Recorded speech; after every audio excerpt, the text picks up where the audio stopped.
Um, Welcome everybody to the Ashland Parks and Recreation Commission March 1st, 2023 special business meeting. And welcome to those on Zoom. And our our first order of business is public forum, but my understanding there isn't anyone signed up to speak. So we're going to move forward. And the next item is the Bear Creek Greenway governance presentation.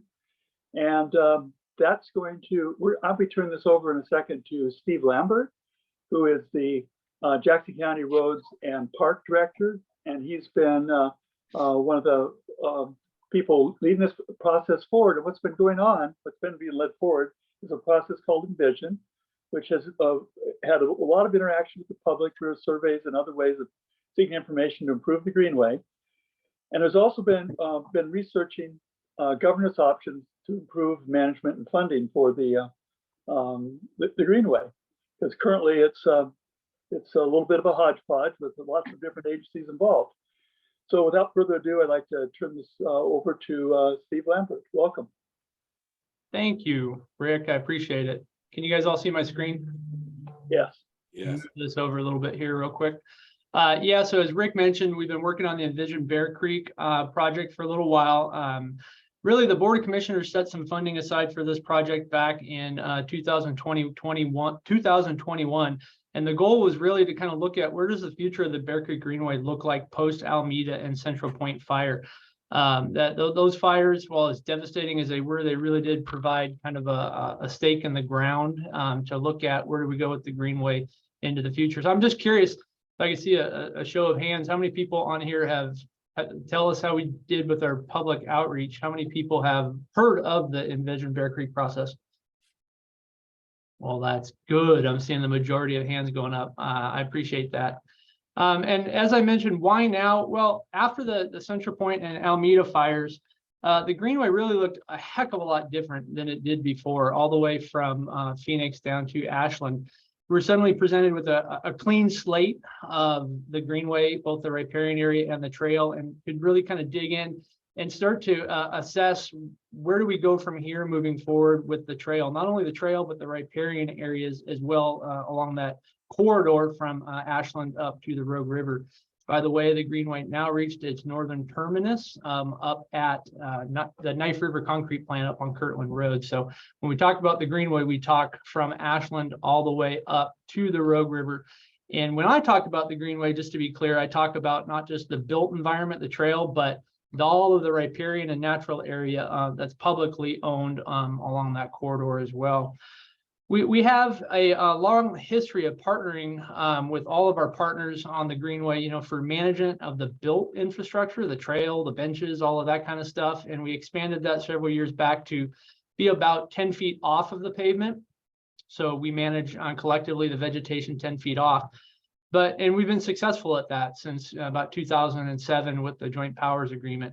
But we've never really looked at how do we manage the natural areas moving off of that. It's a hodgepodge of ownership from ODOT to all the different cities to some of the talent irrigation. A couple of irrigation districts have some small pieces of property in there. But never have we before looked at all of that vegetation management from a regional standpoint. All that while a lot of our partners, not jurisdictional, but say the Rogue River Watershed Council, Freshwater Trust, a lot of those folks on the natural resource side of things have been having conversations about what does the Greenway look like. And this dates back to 10 years ago from a restoration and kind of an environmental management standpoint. Fire officials have been having conversations about what does the Greenway look like from their perspective, 5, 6, 7, 8 years ago. Law enforcement, of course, we have heard about that, has been talking about what does the Greenway look like, et cetera. But what I started noticing when I was going to a lot of these meetings on these different disciplines was nobody was sitting around the same table. We never really were sitting around the table with natural resource folks, law enforcement folks, fire officials, et cetera, and having the conversations and realizing that a lot of the conversations we're having independently, these different disciplines have the same goals and outcomes in mind for a lot of the reason. For example, natural resource restoration folks wanted years ago to see less blackberries, et cetera, on the Greenway and more of a natural ecosystem, natural environment in the riparian sections of the Greenway. That leads to a little bit less fuel load in there, which the fire folks were interested in. That leads to a few less places for maybe people to hide, the users of the greenway to feel a little bit safer. So I use that as an example of, over the many times that I sat in some of these conversations and meetings, listening to the same people talking about the same prescription of management that needed to occur, but for different reasons. So it's like, after the fires, it was, well, we're looking at kind of a blank canvas here. Let's get all the artists with the paintbrushes at the same seat to start painting the future where we looked moving into the greenway, into the future. The project kicked off in the fall of 2021. And we're hoping, it's taken a little bit longer than we were initially thinking it would take, but we want this project to be done right. We figure that we have a unique opportunity here to bring all of the different jurisdictions together, gather all of the public input, find out where the public and the owners of land on the greenway want to go into the future. And rather than rush this project, we really kind of said, okay, let's scale it back a little bit. Let's have some of these deep conversations like we're having tonight on the governance structures and the proposed or possible outcomes there, and really try and find a plan moving forward that everybody feels comfortable with as much as possible. So out of the process, now, obviously, we spent some time in the beginning identifying opportunities and constraints on the greenway. There's a lot of them. The greenway is not a simple organism, if you will. As Rick mentioned to a little bit ago, it's very complex. Of all of the 20+ miles of trail and riparian area from Ashland up to the Rogue River, it is, if you look at a property ownership map, it is a very complex puzzle piece of property owned by a whole bunch of different folks. That provides some opportunities a little bit, but it provides a lot of constraints on projects we can do and working together, et cetera, under the different models. So it also passes through 5 different cities and in the unincorporated sections of Jackson County. So we're dealing automatically with 6 elected boards or commissions and governmental entities. And a lot of folks don't realize that the greenway meanders in and out of ODOT right-of-way as well. So, you know, is it close to I-5? We're in the I-5 right away, a little bit farther back between Ashland and Talent. There's some sections in there where we're in ODOT right away on 99. And then ODOT just owns a lot of property along the greenway as well, tax lots that were purchased decades ago for potential aggregate pits or whatever, when they were, you know, there's a variety of reasons, but that's one of them, for when they were building highways up and down the West Coast. So ODOT is a big player in this discussion. Last year, the project consultant that we selected, Alta Planning and Design, performed a ton of public outreach. That hopefully where you guys started learning and hearing about this project. Made a very robust effort. We'll talk about that in a minute. That happened last year. And then we started looking from that information that we got back from the public and from the conversations that we were having with the different owners of property and land managers, is trying to put together a list of what do we envision the greenway looking at. That's the whole point of this project, Envision Bear Creek. What are the desired future conditions? And then how can we start structuring the governance, et cetera, to meet those desired future conditions?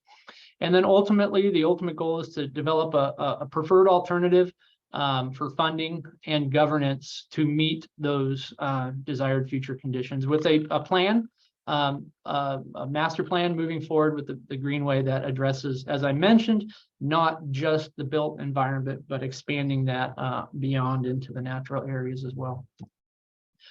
We've tried really hard, even though this project was funded by the Board of Commissioners. They allocated $300,000 for this project out of the county general fund. We did not want this to be a county project. I say that, and I've been talking about that from the very beginning, that there's so many players involved with the greenway as it moves in and out of all those cities and whatnot. If we took this approach and made it a county project, we did not think that it would be successful in the end. So we purposely have developed a project steering committee for this project that has two representatives from Ashland, Medford, Phoenix, all the cities, Jackson County, and ODOT. Those cities and the Parks Commission within Ashland have an elected official. and a staff member, and Rick and Michael are the elected officials and staff members for the Ashland Parks Commission. Public outreach, we looked last year, and as I mentioned, Alta did a tremendous job. I thought it was a very commendable job at the outreach that they did last year. 2 public surveys, one early in the summer, maybe late spring, one later in the summer. And the goal was really to identify what is keeping people from using the Greenway. What do people want to see on the Greenway? How can the Greenway better support us as a community? And, why are folks using the Greenway? How are they using the Greenway? So we can start kind of putting the pieces of the puzzle together to hopefully get more people using the Greenway. That's the whole goal. It's this beautiful asset that we have, kind of a one-of-a-kind asset here in our community. And we don't think that it's reached its full potential. We know that it hasn't reached its full potential, and we want to improve it so folks can continue to use it. We had 2 virtual open houses. They were not the most, I'm still not completely sold on this whole virtual open house thing. I don't know this whole new normal. In-person open houses, typically in the past on other projects we've done, haven't been enormously well attended. So maybe it's similar to that. Regardless, we had 2 open houses. And for a while there, we had kind of a virtual open house too, where, in addition to let me back up. The 2 open houses that we had were virtual open houses where people could attend. We actually gave a presentation. They were able to give feedback virtually like we're doing right now. In addition to that, we had a website up where folks could go and interact with a map and put information on that map on different sections of the Greenway, like, hey, I'd like to see improvements at this specific location, or I'd love to see connection to the Greenway from this trail or side street at this location. So 3 pretty robust ways of getting public input: the surveys, the virtual open houses, and the online interactive map. We collaborated with local partners in the area as well, really in the Ashland, Phoenix, Talent areas.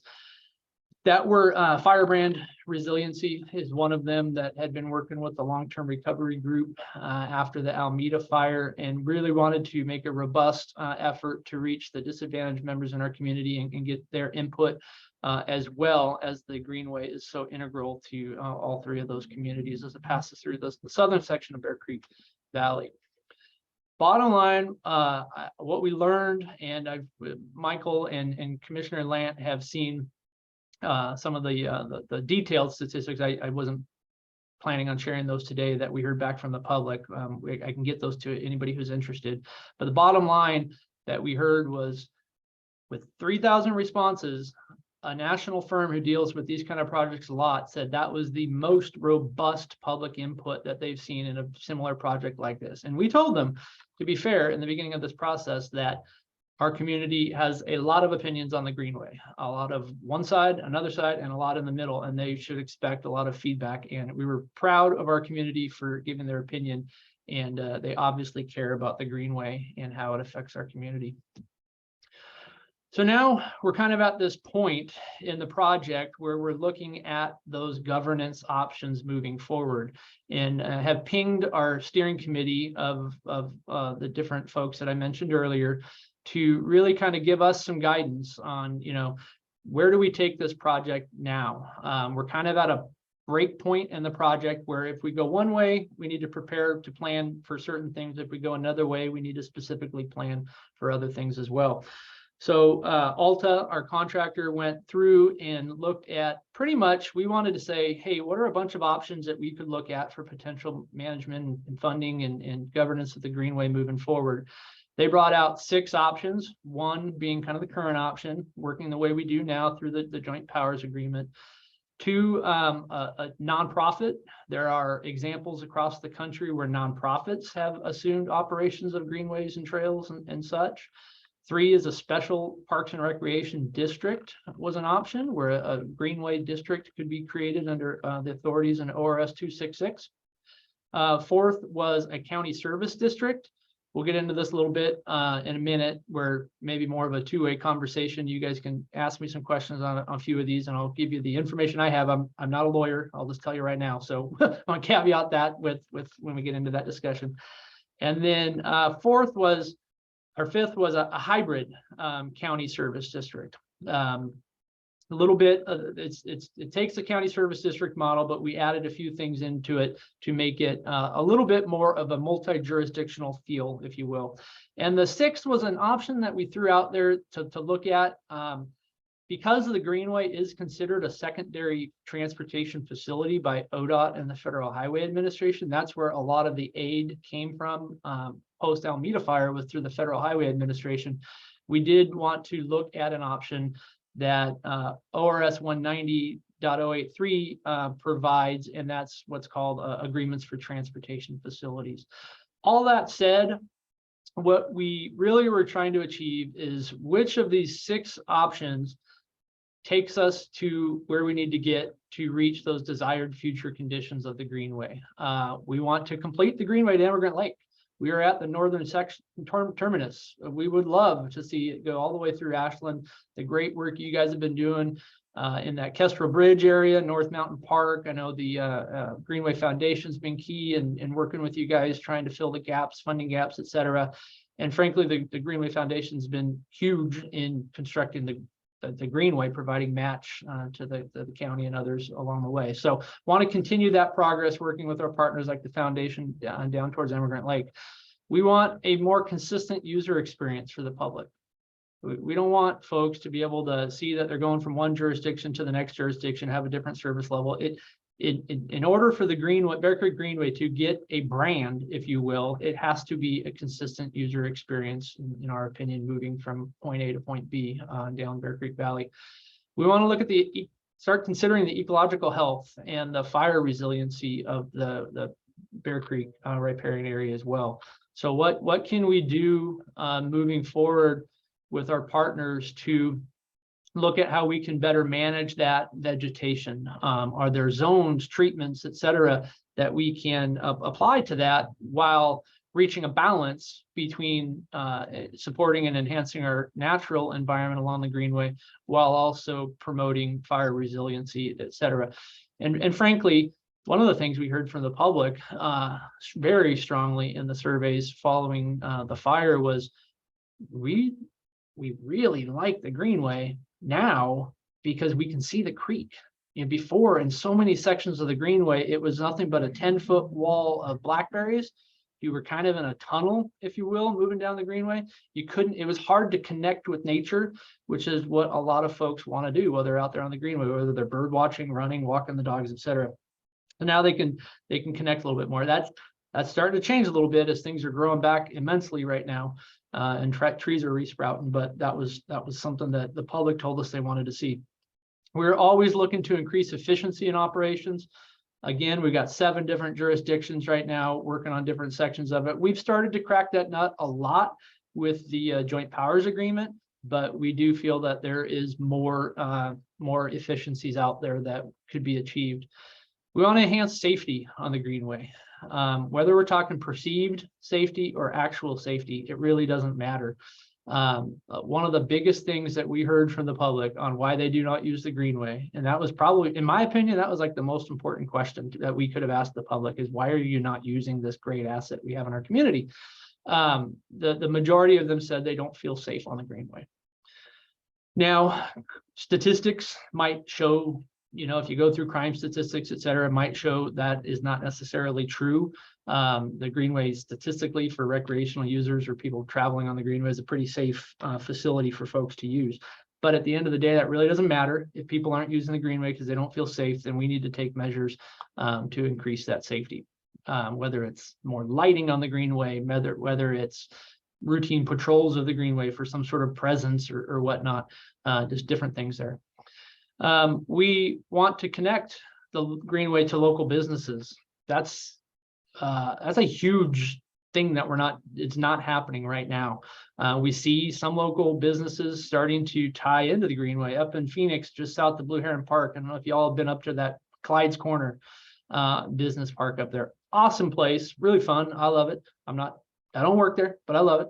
What I love about it is they connected a path. They created a path to the Greenway, and they saw the Greenway as an opportunity to maybe enhance their business, etc.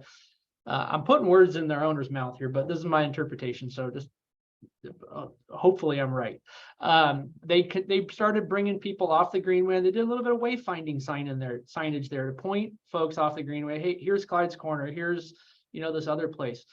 How amazing would that be if we had that kind of stuff all along the greenway as it passed through our communities, really starting to tie it into the economic development and economic potential of our communities.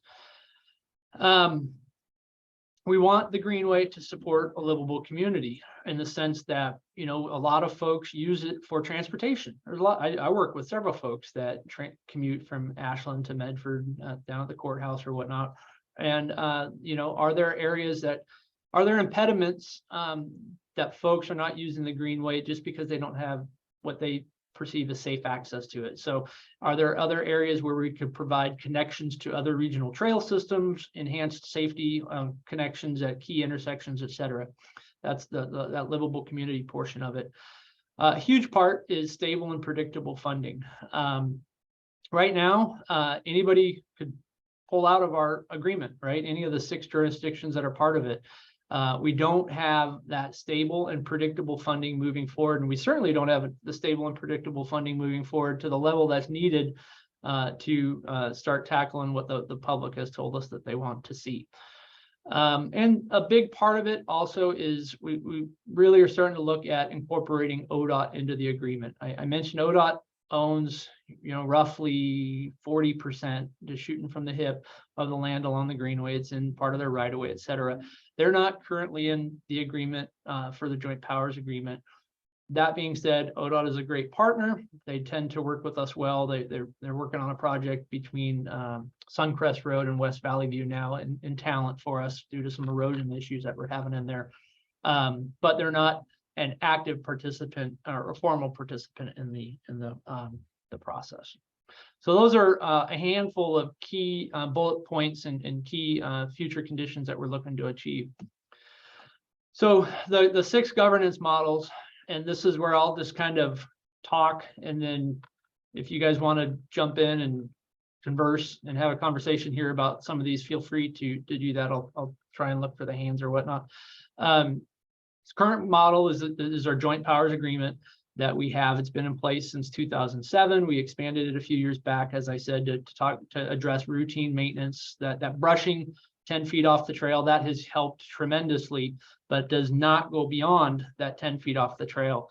We do have a high level of trust. Our contractors, Alta, interviewed all of the different parties involved here. So the benefit is we do have a high level of trust, but again, that stable funding source moving forward just doesn't seem to be there. It could be removed at any point.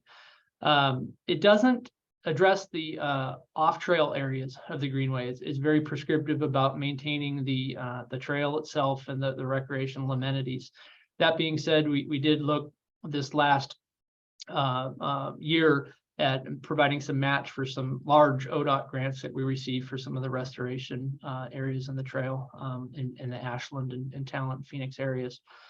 It doesn't address it really focuses on managing what we have now. It doesn't provide funding or address funding for future expansion. So that really, like in your case in the city of Ashland right now, where I'm a resident, that discussion is being had by Ashland Parks Commission and the Bear Creek Greenway Foundation, looking for funding to improve, and move it back down farther south. This agreement really doesn't address that. I mentioned ODOT is not party to the agreement, but one of the things for me is we don't have a single champion for the Greenway. We're still 7 different entities kind of working. We have a formal agreement for the day-to-day kind of maintenance, but not a single champion for the Greenway out there touting it and its benefits to our economic community and the community, et cetera. Any questions on that? Okay. So the second option that the contractor looked at, as I mentioned earlier, was a nonprofit. So the Bear Creek Greenway found, if anybody from the Greenway Foundation is on here, I'm going to say a caveat, I'm not suggesting this. I went to their meeting on Monday and was chatting with them about this and kind of reviewing some of these options as well.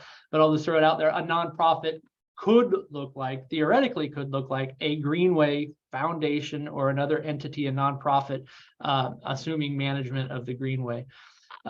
One thing that our contractor did find as they started looking at several different greenways around the country is that models like this have tended to struggle. They've tended to struggle because they don't have a stable funding source. They're highly dependent upon donations and philanthropy, as you can imagine, and that ebbs and flows with the economy and priorities and everything else. And the entities are typically not eligible for state.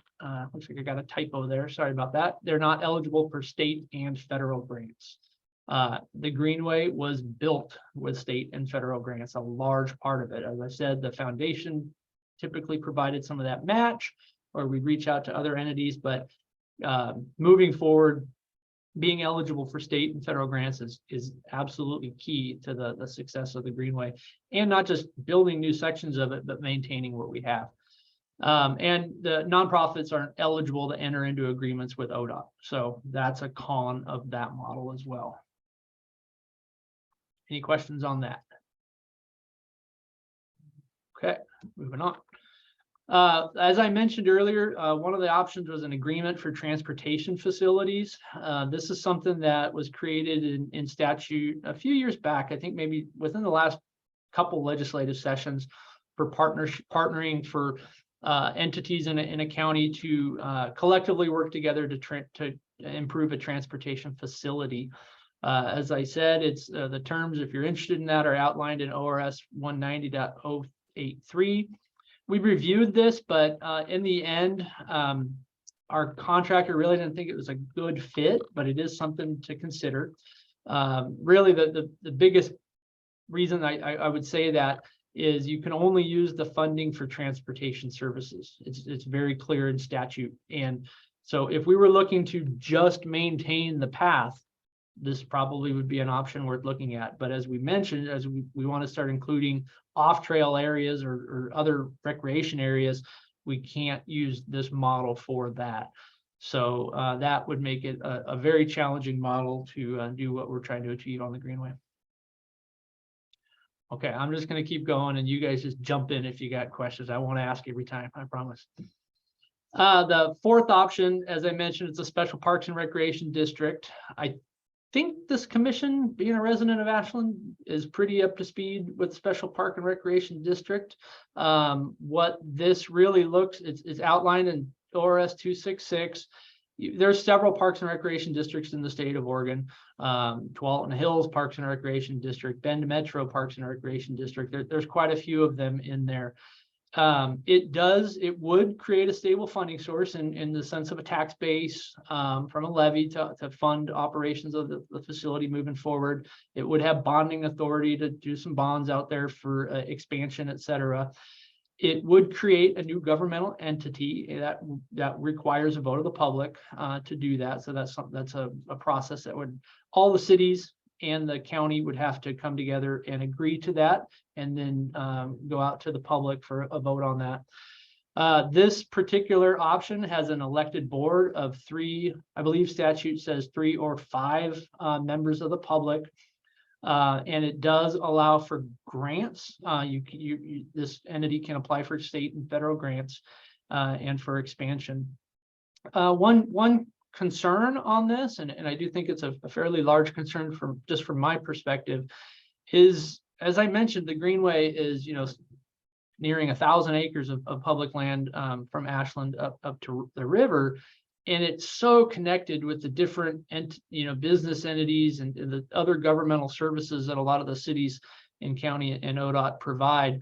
So in a sense, we would be turning the Greenway over to and so if we did that, I just throw out a caution for you guys to chew on, that the jurisdictions that the Greenway passes through wouldn't necessarily have. They wouldn't have that say in what the Greenway looks like moving forward. They wouldn't have that ability to shape policies. It's that elected board, just like the libraries, for example. When the libraries were county, they were turned over. Then at that point, it's the library board. So that's just one thing to consider on this option.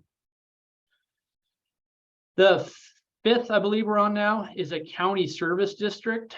This is another type of a district. When you start looking at at taxing districts to provide, stable funding, tax base, bonding authority, et cetera, moving forward. The Oregon statutes are super limited. There's only 2 options for something like this, and that's that. Well, 3: the transportation district agreement that I mentioned, the special parks and recreation district, and a county service district.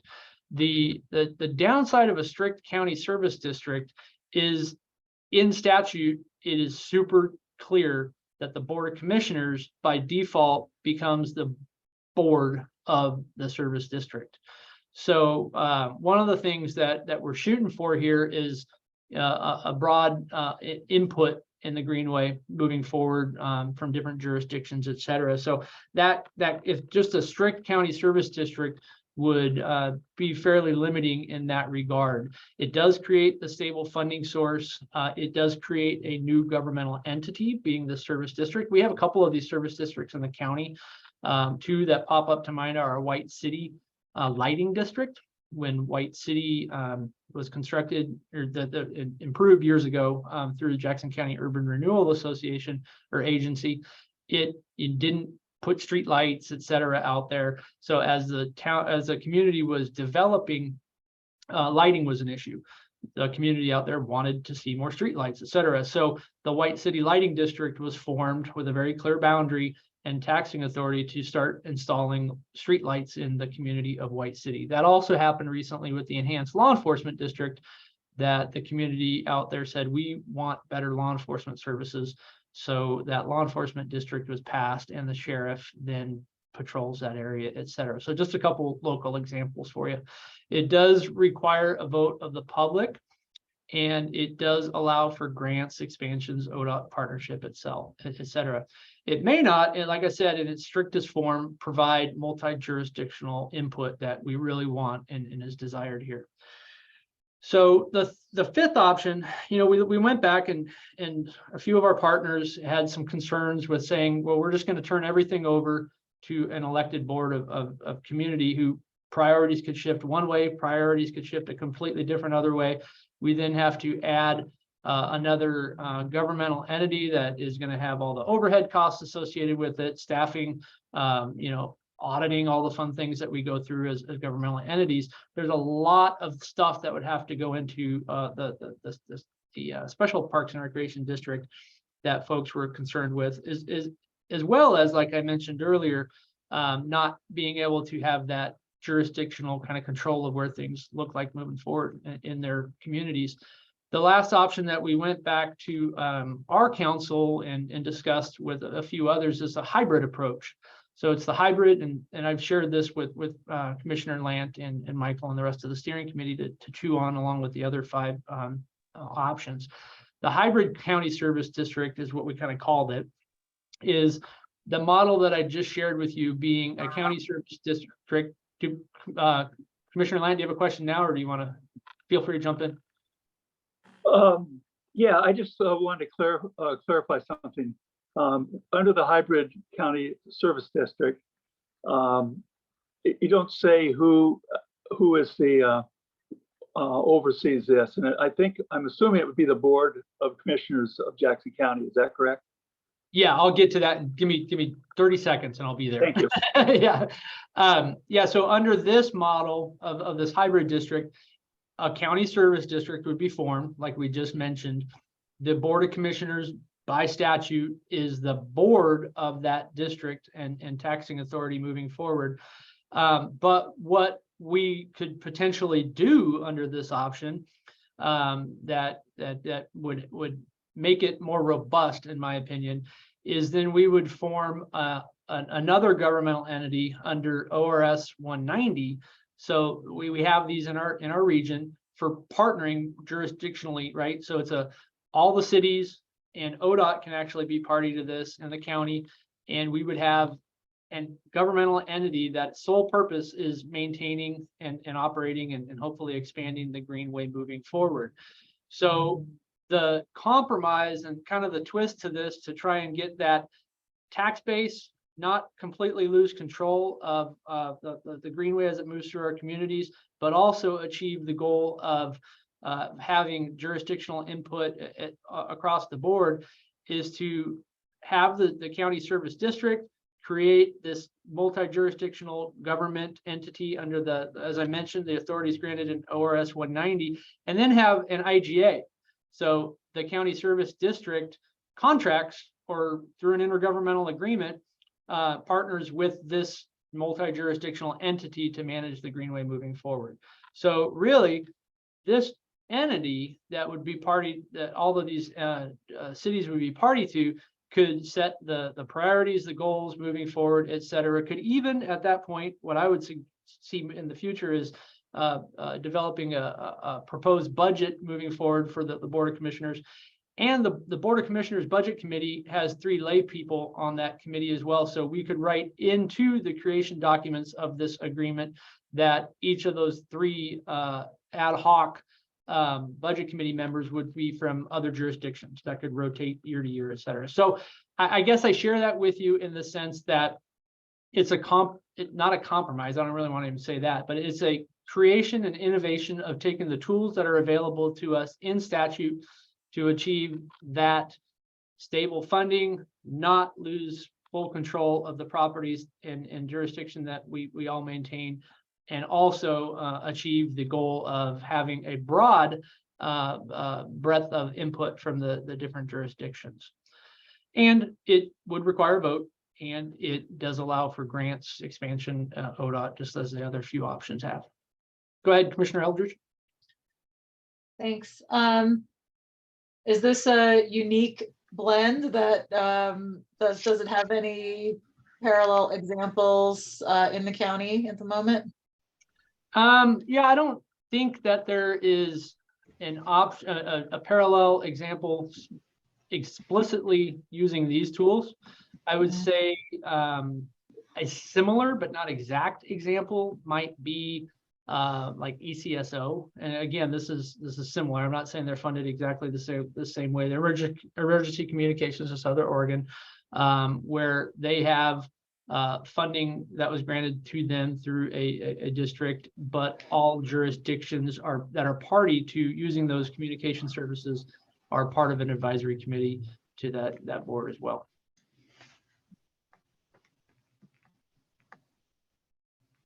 Commissioner Bachman? Yes, thank you, Steve. Another question on the this hybrid model with the county intergovernmental agreement, that entity, how would that be formed? You mentioned you could write into the, forming documents, bylaws, or whatever. Who's doing that, and what would it look like? I'm not 100% sure what it would look like, and I only say that because a lot of conversation still needs to continue if we move down this path to say what that would look like, right? But what we would recommend moving down this option is that before we go through the process of moving forward with the district formation, et cetera, we would draft an intergovernmental agreement for all 7 jurisdictions to get together that outline the terms of that, right? So here's how the facility would be maintained. Here's how jurisdictional input, all of those different elements could very easily be outlined in an intergovernmental agreement before we move forward with the district creation, to make sure that all jurisdictions are comfortable with that process.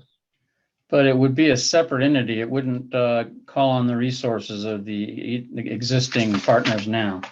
It could. There's a couple different options there. Again, this is stuff that we'll have to continue to work out. This is why we don't want to necessarily have these conversations prior to, like 2 months ago. We want to see what's the most appealing, then we can start working on these finer details of these conversations. But it could be an entirely new entity that has its own staff, has its own resources, has its own, et cetera. Or it could be an entirely new governmental entity that then contracts with another one of the 7 jurisdictions to actually do the work, so that entity doesn't have to have its own staff, doesn't have to maintain its own financial records, all that fun stuff. So there's a few different options that we could partake in moving forward that we would have to collectively as a group kind of work out. And again, that would all be spelled out in an intergovernmental agreement in the future. And the general oversight would be the county commissioners again? when the rubber meets the road, at the end of the day, yes, they would be the actual elected board, not elected, but they would be the board of that taxing district. And we can't get around that. That is written in statute. Okay, it just sounds difficult to manage with so many people's interests at risk at any given time, unless the entity itself has a lot of autonomy. I just was my first take on it, which takes us back to a standard old Parks and Recreation special district, which, as you indicated, it's the lack of local control that might be a problem there. So interesting. Looking at your options matrix, those are the two possibilities. I mean, the other ones are loaded with problems, and both of those seem to line up real well with the long-term goals. So that's all I have to say right now. Perfect, thank you. Commissioner Knight? Yes. ORS don't allow an IGA with a special district. I'm not sure on that. My guess is they do. They potentially could, yeah. So that would be another way of looking at the Parks and Recreation District. Would be if you get the same advantage as the hybrid if you had an IGA with the special district, wouldn't you? Potentially, but that doesn't solve the concern of the jurisdictions losing, because that IGA could be canceled, could be terminated, et cetera. So it doesn't solve the concerns of jurisdictions. You know, let's just look at Medford, for example. The Greenway runs right through the heart of Medford. Right now, Medford has control of what that kind of Greenway looks like moving forward. Under a lot of these options, they potentially could continue that. But if it's an elected board by on a service district, at that point, Medford and city councilors lose that control moving forward. So that's a concern. If I may follow up, if that's the case, then that's the same problem with the hybrid. Then it basically defaults to just a county service district because the intergovernmental agreements could be nullified. So it seems to me I just don't know how you can argue one that way without arguing the other that way. I just don't understand. Yeah, I see where you're coming from. Yeah.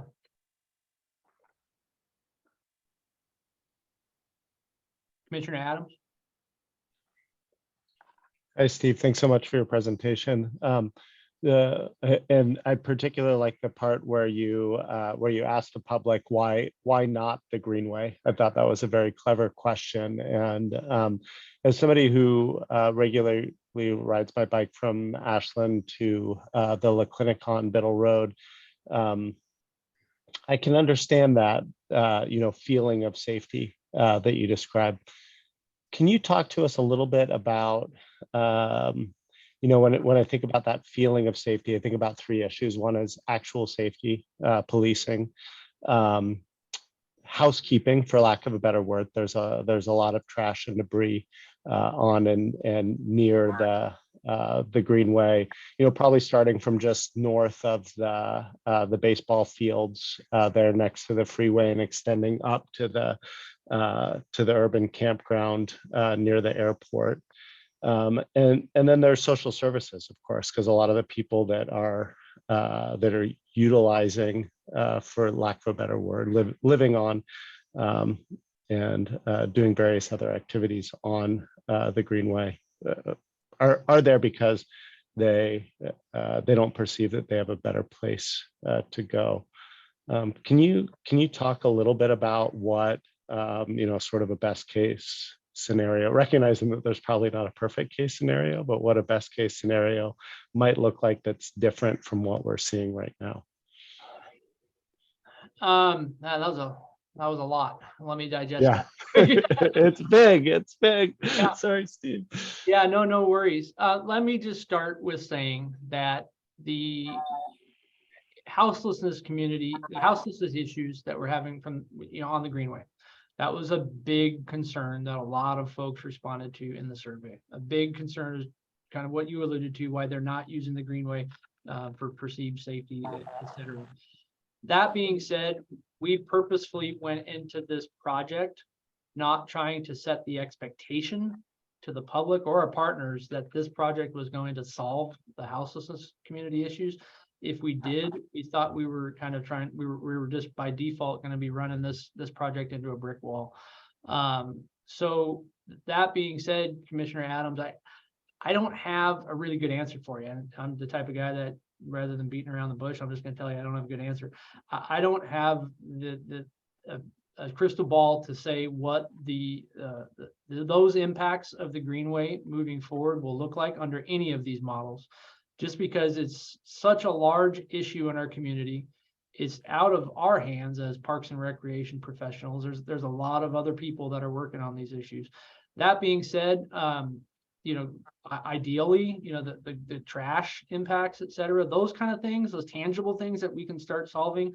I think, moving into the future under any of these options, the expectation would be that there's funding available in this governance and funding model to bump up our level of service to be able to start addressing some of those.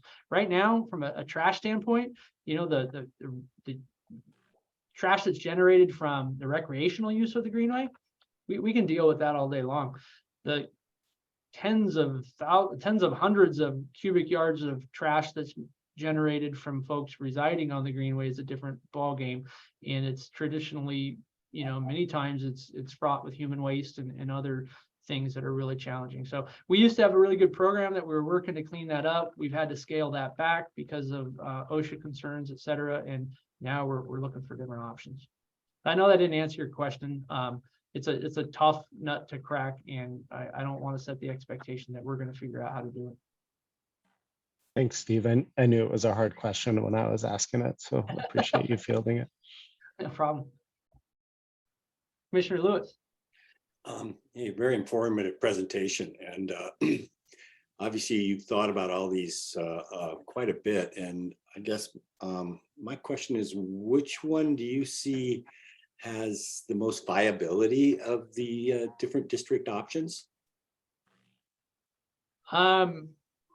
I will say from some of the folks I've talked to, I don't see, if we're looking for consensus across the board, I think a service district is going to be challenging with some of our not a service district, a special parks and recreation district is going to be challenging with some of our partners, which is hence the reason we went back and tried to look at another model, hybrid model that will work for some folks. I'm just being honest with you on that. I think that will be challenging. I think that the pure county service district, I think is challenging as well. So from my perspective, the recommendation I think moving forward is going to be from Steve Lambert, the hybrid county service district. Thank you. Yeah. Go ahead, Commissioner Lane. Yeah. Obviously, it seems like you've, just by the matrix, it's pretty clear that there's two that answer the questions positively way more than the others, and that's the hybrid county district with a intergovernmental agreement and the Parks and Recreation Special District. But again, I'm just going to go back to this. Just my sense of logic and internal consistency tells me that there should be a third category, and that is a Parks and Recreation District with a county intergovernmental agreement, because you can't, those agreements or intergovernmental agreements will be worth as much for one as the other. But I think if you don't include that one, we're missing a real option here. And by the way, I've been involved in this, and I didn't think of this until tonight, because I sure wouldn't have brought it up tonight if I'd thought about it before. Yeah, no, that's and like I said at the beginning of this, Commissioner, we're not trying to rush anything, but we do need to get moving on this. So we definitely are trying to get the ball rolling. But I will be happy to take that option back and look at it with some of the other members of the team and communicate with you on that. Thank you. Yep. Any other questions from commissioners? Well, Seeing none, I want to, Commissioner Eldridge, go ahead. Yeah, what are the, I mean, and apologies if you've already said this, how will the decision get made? Who are the deciding entities to ultimately figure out what the right governance model is? Yeah, that I have a fun job ahead of me of trying to wrangle 7 different jurisdictions into an agreement. But we're taking this project and moving forward with it with the goal of getting group consensus as much as possible. And I say that because under any of the district models, we need all of the jurisdictions to be on board for those to be successful. So we're going to keep talking it out with the steering committee until we can find something that folks are comfortable with. And then, so it will be the Envision group that will pick an option, and then most likely, since we're probably dealing with a county service district or a Parks and Recreation special district, it would appear on our ballots. Yeah, so one thing I want to make sure really clear is when I say that what model we're looking at is for the purposes of this plan, right? So either of those district models, if that's the where this plan goes based off of the input from the steering committee, ultimately it would entail all the board of commissioners and all 5 city councils approving that to be able to get that on about, be part of that district, no matter what model we pick, and moving forward with it. So Got it. there's a lot of other process that would have to happen after this planning process is wrapped up. Okay, thanks. That helps. So if nothing else, I'll just say, like I always say, with a few times I've been before this commission, as a resident for 14 years of Ashland, raising my kids there, I appreciate you guys taking the time and volunteering on this commission. I am very proud. Thanks. We lost your, I thought I dropped off for a minute there. It froze up. I'm very proud of the park system that we have in Ashland. You guys do a great job. I use it all the time. So thank you for that. and Steve Lambert, thank you for taking your time out of your evening to help educate us on this very important matter. Thank you. Sounds good. Thanks, guys. Have a good day. Thank Go you. All right, next on the agenda, Bear Creek Cleanup Limited Access Agreement. And Director Black, if you would take this away, appreciate it. Yeah, so Eugene Weir is here. He's going to give the presentation, but I'll just give a quick introduction while he's coming on. The Freshwater Trust, who we've worked with on several projects, has secured funding to carry out some cleanup on the north, or the north side of Bear Creek, along the section of creek stretching from Ashland to Phoenix. Now, a portion of this is controlled by Ashland Parks and Recreation, and Eugene is here tonight to see if we can get permission to work with the Parks Commission again to use some of this grant to help clean up some property that the commissioners have control over. So I'll turn it over to Eugene. Thank you for having me tonight. I know that in the packet, there was quite a bit of information about this, so I won't spend a lot of time going into deep detail there, since that is available to you guys. But as you know, the Freshwater Trust has been working with the city of Ashland to implement riparian restoration projects that generate shade credits and help the city mitigate their thermal load. And we have developed some of that work within the city, including on the Ashland Ponds parcel, both on Ashland Creek as well as on Bear Creek. And we've also done it further down on private property and onward down through the Bear Creek Basin. We have projects stretching down as far as South Medford now.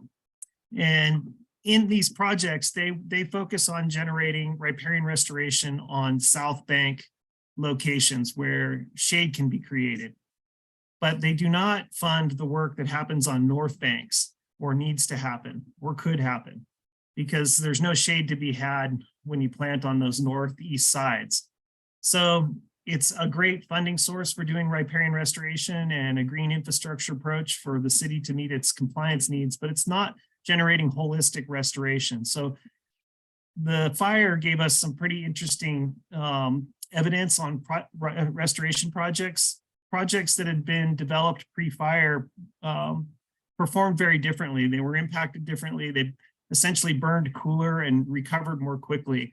And I think I've talked with you guys, many of you in the past, about this phenomenon. But another thing that we noticed was that in locations where restoration had happened on a south bank, but the fire impacted the north bank as well, the north bank, which hadn't been restored, burned so hot that the heat from the north bank burning, the blackberry that hadn't been treated actually scorched trees on the south side. So post-fire here, we're doing restoration work. We're working with this collaboration of folks, including Steve, that was on the call before. And our organization has been looking around for funding sources to go in and work on the north bank locations, particularly in places where Ashland has already invested in south bank restoration. A funding source like that came available kind of spur of moment. Oregon Watershed Enhancement Board offered some money just at the beginning of the year, and it needed to be awarded quickly and spent down by June 30th. We said, well, I think we can do something with that. And what we wanted to do and proposed to do was go in and clean up these North Bank locations in 4 areas on where we have active projects from the City of Ashland's program, Water Quality Trading Program. They total about 50 acres of land that we would work on, and OWEB awarded us this grant. So we now have the money. We're ready to go start doing this work. One of the things that OWEB requires, though, for us to do this work is they require us to sign an access agreement with the landowner whose land we will be working on with their funding. It's fairly limited in terms of scope. It essentially just codifies that we have a right to go there and do the work, and that we can come back and monitor it, and that it will be reported as work done in the state database that OWEB uses to track investments that they've made over time. Of the 50 acres that we intend to work on, only 2.5 acres is on Ashland Ponds parcel, or Ashland Ponds Park, and within the jurisdiction of the commission. So it's a relatively small slice, but I think it's an important slice because, again, we have a active restoration project on the south bank there. We will also, in this proposal, in this vicinity, work down on private land on the Medela Bison Ranch, previously Billings, and on the county parcels below that, leading all the way down to pretty close to the bend there, where we're across from the farm, essentially, the McHaney's farm along Bear Creek. So getting pretty close to Valley View. So it's a pretty straightforward project. We would go in, remove dead timber, small diameter brush, broken off trees, basically open the area up so we can get in and remove weeds. Because of the herbicide restriction or pesticide restrictions, we will not propose to treat any weeds in this work area, but we would remove them by hand and mechanical means. And we would move out small diameter wood, trying to retain as much of the larger wood, either vertically or laying on the floodplain for habitat benefits. And I'll just stop there, and if there's any questions.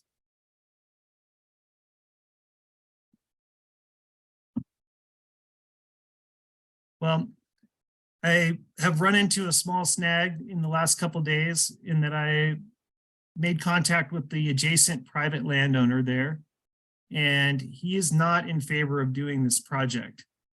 And in review, his tax lot line comes pretty darn close to the creek and really limits the ability to get anything like a larger machine or anything like that into this small sliver of land. We may still be able to get like a saw crew, a foot crew in there, but he's not in favor of the project, and he has concerns that the property line is not well surveyed or marked. And so we will work on that. I will continue to work with him. I will not ask Parks to enter into this agreement, access agreement, unless I have a clear way to access the property and conduct the work without creating additional trouble with this landowner, because this project doesn't have money to do a land survey or anything like that. So that's a piece we'll need to work out. Commissioner Eldridge. Yeah, thanks. That was really clear and understandable. I'm looking at the map that was included in, I'm just trying to get an idea. I couldn't quite understand what the constriction was in terms of access to the parcel that's owned by the city of Ashland. Oh, thank you so much, Sean. Would you mind just showing us spatially the snag that you're discussing? And then also this map here says 2.6 acres, and I feel like you said that we would be treating a half. And am I recalling? I think you said a different number of the acres that would be treated. The entire project for this grant is 50 acres, and there are 4 locations that are similar to what you see in this map. This is one of the 4. And yeah, it's just about 2.5 acres of Ashland's property that straddles along that northeast bank. The constriction is that, and it doesn't show well on this map, but the bike trail bridge where it comes across the creek over Bear Creek there, and then makes a pretty sharp turn, which is kind of where the green turns to white in that corner area. Okay. The creek is very close to the adjacent property line, which would be the upland, basically just above where you see the green, that checkered line. That belongs to Evan Archard, and we ran into him when we were down there surveying the area, and he was like, "I think you're on our property or my property," and we said, "Well, you know, it looks like this," and he's like, "The line's unclear," and you know, I sent him the information about it, and he considered it and said, "I don't really want this, and I don't think, you know, it's going to be hard for you to know whether you're on Ashland's property or my property." So I don't want to say that this is, you know, I don't want to stop trying to do this, especially if the commissioners see value in this work for this parcel, but I can't guarantee that we will be able to move forward with this without stirring up trouble with him. And I just don't really have a big appetite for that given such a small work area, even though I think it's a rather important one. So. And just to clarify again, you said there are 4 small parcels that belong to the city of Ashland, or 4 that are in the project? There are 4 work areas, each about similar in size to what you see in this map. They are located. Yeah, this is one of them, and each of them comprises, like Steve mentioned, the Greenway and the associated areas, a real cluster of different ownerships, and we were able to thread together several owners. Most of the work will occur on Jackson County parcels, but we do have private parcels in there too. So for this total area here, we've got almost 19 acres. I think it's what covers this total planning area for this project section. And so I'll finish up. Sorry, other people can ask questions, but I guess my understanding right now is that you are not asking for an action by the commissioners right now based on this new problem that has arisen, or, you know, would there be any benefit in getting limited access from us if you are able to work through those issues? Or yeah, I think if the commissioners felt this work was valuable and approved that entering into an access agreement with the Freshwater Trust to do this work, if I can work things out with this landowner, we would move forward with that. If I can't, I think there's no point in signing the agreement if we can't execute the work. So tonight, if the commissioners do agree, it would be good to vote on this tonight. And then Eugene and I can work together. If he can get access, we'll work with him on the paperwork to get the access. If not, then he won't ask for it. But coming back to the commission wouldn't be timely, I don't think, based on the time frame that they have. Commissioner Bachman, I'm ready to make a motion. please do. I move to direct staff to enter into a limited access agreement with the Freshwater Trust for APRC managed land included in the project area to carry out the cleanup project. The project described in this memo. second. Okay, been moved in second. Commissioner Bachman, did you want to speak to the motion? I think it would be a great advantage for us to have these folks come in and work that property. So I hope that the other obstacle can be can be overcome. Anything we can do to improve our riparian habitat, I think, is a good thing. Commissioner Eldridge, did you want to speak to the motion? Agree completely. Any other comments or from the other commissioners?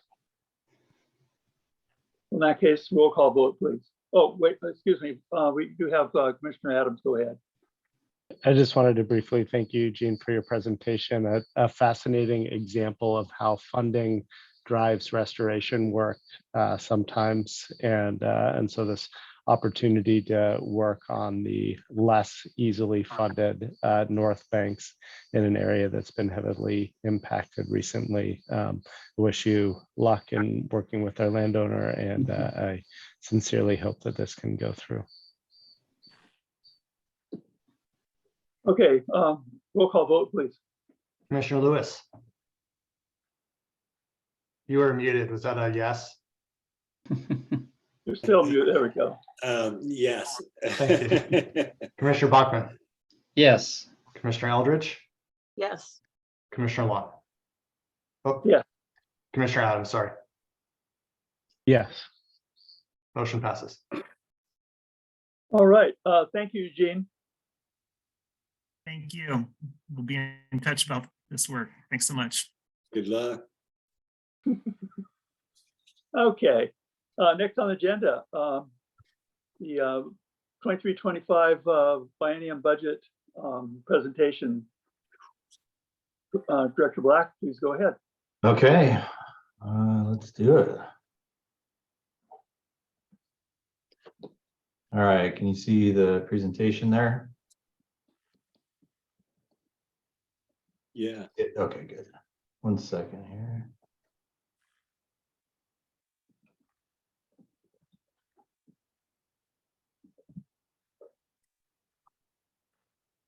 Sorry. Trying to get it organized here. Okay. All right. So this is the third presentation that we've had with the Parks Commissioners on the budget. And the first one was January 24th, and we had accomplished that with the annual goal setting meeting. And I had laid out, a pretty good synopsis of what we were looking at for, or summary of what we're going to look at for the budget coming up for this coming biennium. February 8th, there was another commission meeting where we went into more detail, and then a special meeting on February 21st. And this will be, looks like the fourth meeting, actually, March 1st. And tonight we're presenting the final proposed budget for the Parks Commissioners. And we are hoping to get a vote tonight to approve either the budget that's proposed by me tonight, or a budget that is modified by the Parks Commission tonight, but still hopefully we can get through to an approval tonight so that we can move forward and present this budget to the City Council, which would happen next Tuesday, I believe that is, on March the 7th. And we're hoping that commissioners can be at that meeting to help support Commissioner Lant and myself as we present this matter to the City Council. I won't go over all the other meetings. We've talked about those before, but there are several more meetings after that, including Citizen Budget Committee meetings, and then finally the City Council approval that would need to happen to appropriate the money. So I wanted to go through the funding background really quickly. I'm going to follow closely what I did in the memo that I sent out, but I wanted to just go through this because I know a lot of people have questions of why does Parks and Recreation talk about millage, and why does Parks and Recreation have these certain millage numbers like $2.09, $1.89, and $2, things like that. Where do those things come from? So I wanted to just run through the history of it really quickly. So in 1906, the state granted cities home rule, which meant that the state said that cities can create their own charters and largely be able to create their own rules for governance in their communities. Of course, the state law still had primacy, but they did grant certain powers to cities as long as they didn't go too far with zoning and discrimination and things like that. The cities had a lot of leeway. So the city of Ashland in 1908 adopted the charter, And the Parks Commission was created in that adoption, 1908 adoption. And what it said was there was a Parks Commission that was created, and the Parks Commission should have or shall have control and management over all parks funds, and I'll add all parks lands as well. And it does say that. And that's why we were just reviewing a request to enter onto land because Parks Commission, even though it's City of Ashland land, the Parks Commissioners have control and management of that land. It also said that the city was to fund the Parks Commission with a levy not to exceed 4.5 mils on the dollar. Now, this is an old section, and there was another section that went with this with the city that said that they could charge up to a number of mils in too, but it's never been, we've never charged 4.5 mils, which would be $4.50 per $1,000 of assessed value. That's never happened. But what happened was the charter said that we're creating a Parks Commission and we want them to be funded, and this is how it's going to be funded. And there was a levy that the city council was to put out every year, and it would bring in what was required to fund the Parks Commission, but it could be no more than 4.5 mils on the dollar, which it never got anywhere close to that. In 1990, Article 22 was created and adopted in the charter, or around 1990. I went back and forth with the city recorder today, and we talked a bit about this. And we know that in 1990, the charter had the Recreation Commission in it, but we're still looking to see what the exact date of the first adoption was. So the Recreation Commission was created, and it said that the charter said that it shall be composed of the same five park commissioners that were in Article 19. Yeah, Commissioner Lunt. Is there a typo there? Is that 1909?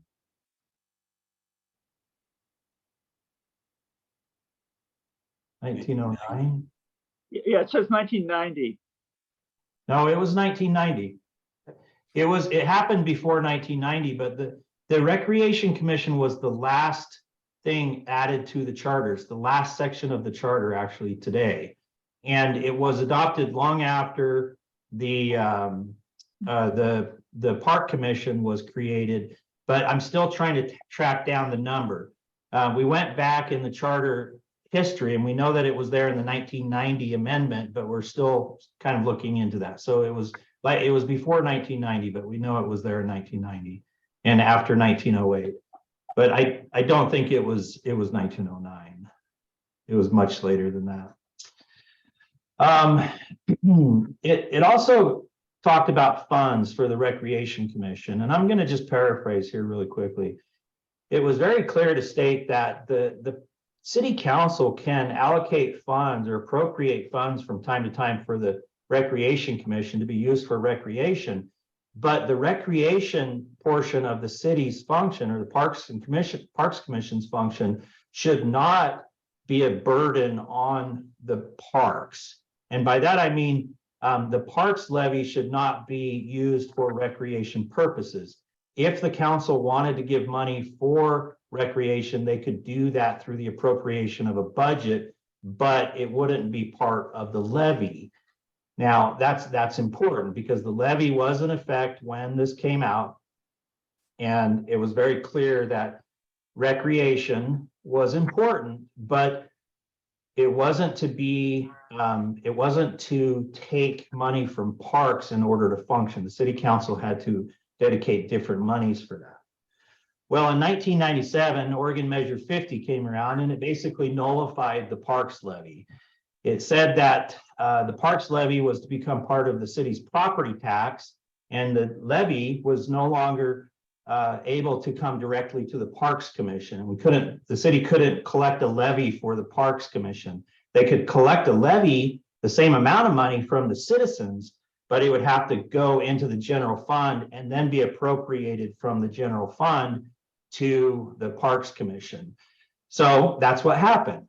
So from 1997 until 2020, which is the next slide, next piece, but we know that it was around 2020 when the commission and the council, or 1997 when the commission and council entered into an agreement to honor the level of funding at $2.09 per thousand, which was the amount of funding that was being received through the levy prior to Measure 50.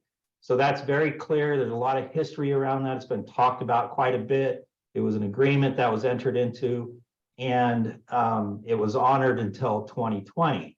Now, the Parks Levy no longer exists. That's really important, because in Section 22 or Article 22, Section 1, it says, in no event shall any funds be spent for recreation purposes that are received pursuant to Article 19, which relates to the Parks Commission and a levy for parks purposes. So the levy is no longer valid. So I believe that Article 22, Section 1 is no longer valid, because all funds that come to Ashland Parks and Recreation come from the city's property tax or from the city's general fund, not from a park levy. So moving forward, 1997 to 2020, the city upholds the agreement of the $2.09 per thousand, and that's the exact amount we were funded during that time. In 2020, the city reduced the Parks and Rec funding level to $1.89. Now, Parks and Recreation Commission, myself, and City Council, the Budget Committee, and the Finance Director, and that time the City Administrator, all talked about this, and we agreed that because of the budget crisis that they were in, that it would be appropriate to go down to $1.89 temporarily. There were lots of discussions about this. It was talked about in meetings that the $1.89 would be a temporary amount, and that eventually Parks and Recreation would go back up to the $2.09. But it's been since 2020 till the current time, we've been funded at $1.89. Now in 2023, I am recommending that the parks report the need to the City Council to increase to $2 per thousand or the equivalent of $2 per thousand in order to fund Parks and Recreation at a level where we can continue to provide just the level of service that we provide now. Okay, $2.09 would get us to a point where we could bring back employees that we had laid off because of budget cuts and things like that. But what I'm proposing is that we report to the city a need to increase the funding to the equivalent of $2 per thousand. So we don't get all of our money from property taxes from the city. Only about 75%, I mean, it's the majority, obviously, but 75% comes from the City of Ashland's general fund, which generally is property taxes. Now, food and beverage also plays into that.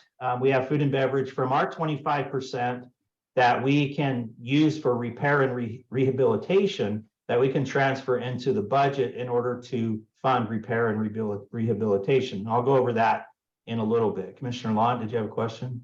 Well, no, I just wanted to clarify. It says APR current funding sources. And these, I think it would be more clear to say current operating expense funding sources. Because, yes. Okay, I'll say, how about this? The Parks Fund, which funds operations of Ashland Parks and Recreation, has several sources of income. 75% of the income, the revenue, comes from the City of Ashland's general fund. 9% comes from food and beverage. And of course, that's restricted to repair and rehabilitation of parks. And we can show where that money is being spent and that it's only being used for those purposes. Recreation revenue, which is fees earned from recreation programs, brings in about 8%. And then we have grants and carry forward balance, which is the reserve fund that we bring forward in order to make ends meet. In a pie chart, this is what that looks like. Of course, the biggest portion, 3/4 of the funding, comes from the City of Ashland, from the city's general fund. And you can see how the other pieces fit in there. So I'm going to get into the budget now, and I'm going to present the budget. I'm going to ask Tara Keywell if she can just be ready and hop on here to comment when you feel necessary and to help me out with this as we go along. As you know, Tara Keywell is our financial analyst, management analyst, and she has her and I together put together this budget. So, Commissioner Adams. Sorry to interrupt. Just a quick question on your last slide, because I think some people get confused on these things. The numbers on this side represent a budget for what period of time? For a biennium. Thank you. It's a two-year budget, not a one-year Two-year budget. budget. Thank you. Yes. Thank you for pointing that out. Yes, that is a two-year budget. And as you can see here, we've got the totals for fiscal year 24 in green, fiscal year 25 in green. Those are each individual years. And then together the biennium in the orangish, yellow, tannish color there. So the main takeaways before I get into the budget is that I want to be really clear that we, in this budget that I'm presenting to you tonight, is an update from anything that I've presented previously. Now, it just so happens that the numbers I'm presenting to you tonight for the proposed budget are the same as what's in the packet that I sent to you. However, I want to be clear that we have been given the instruction to compare the baseline budget, which would be the budget that was approved for the 21-23 biennium, to the proposed budget, as opposed to comparing the amended budgets because of the financial crisis that we had during this biennium. So all of the numbers you're going to see here tonight and percentages are going to be just a slightly different because we are comparing what was actually budgeted as opposed to what the numbers were as a result of the cuts that happened during the biennium. So that's the first thing. So the total increase in terms of what I just talked about would be $1,445,000 or 10%. This is pretty typical of a biennium. In fact, the last biennium was almost exactly the same amount, about 1.4, 1.3, $1.4 million. The majority of last biennium's increase had to do with increases in central service fees. This biennium, it's split up a little bit, but personnel accounts for about $780,000, almost $800,000 of the increase. But our FTE count is virtually flat. We're staying at 34.7. We're staying at 35, coming up from 34.75. So 34.75 to 35 is only 1/4 of a person increase. So basically, we had a 0.75 person who worked just 3/4 of the time. That position is vacant. We're actually going to fill that position with a full-time person going forward. The materials and services around $600,000 or 17%. But one thing to remember there, and as we go forward, we can talk more about it. We are proposing to transfer $750,000 a year from food and beverage for repair and rehabilitation of park facilities. Again, the money from food and beverage is coming from the 25% of food and beverage only. This is money that we have on hand and that I will be able to show you when we get to the CIP, how that money is being transferred over. This food and beverage, again, is coming from the 25% that Parks and Recreation is currently receiving. The central service fees are up around $170,000 or 6%, or at least that's what we're counting on. And then we had to adjust contingency down just a little bit, but the total ends up at the $1.5 million increase. So as far as the org chart's concerned, we are reclassifying 2 positions that are vacant right now. We've got our communications person, that's a vacant position. And then we also have an office assistant 2 position that is vacant. We plan to backfill those positions with a park superintendent and a park technician 1, which would be in our parks operation division. So our total FTE count at this point is 35. So going into expenses, we're going to start with personnel. There's a little bit of a change in personnel because we have actually, different from previous bienniums, we have a contract with employees to provide COLAs or cost of living increases for the next 2 years. 2023 would be a total of 4% increase for each employee, and 2024, 3% increase for each employee. That's built into this budget. In addition to those increases, all of the increases that are based on step increase, things like that, are also built into this budget as well. Staffing level, again, is remaining virtually unchanged. We are reclassifying those 2 vacant positions, which again is an analyst and an office assistant 2 to superintendent and a park technician 1. Both of those positions that are vacant were benefited positions. both the positions coming on would also be benefited positions. Again, like I stated before, the increase is $800,000 or 10%. As you can see with the data here where the increases are, it's not a major increase year over year, in my opinion. This, with all of the COLAs and step increases and things like that, this is where we end up, as being around $800,000 increase with basically the same FTE count. Commissioner Adams. Yeah, thank you. We've had some questions from the public since our last meeting, and I'll try to pepper them through rather than putting them all on you at the end. Can you please speak a little bit about the superintendent position that used to be part of Parks, was cut during the budget restriction, and that we're proposing to have back in? And while we're at it, and on this slide, can you talk a little bit about what a park technician does? Sure. So the superintendent is a historical position that Parks and Recreation has had for a very long time. And I in fact, the director used to be called the superintendent back when Lithia Park was the main thing in town, or basically the only park in town.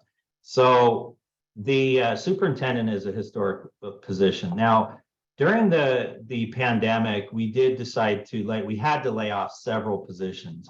And I had made a choice, and I had put this choice up to the Parks Commissioners and had let you know what my thoughts were. And my thoughts were that we needed to cut several positions. And I believe the total FTE count that we needed to cut was 6. I couldn't, I felt like I couldn't take all of those from our working employees, that there had to be some cuts from management as well. And it was my decision to cut the superintendent's position.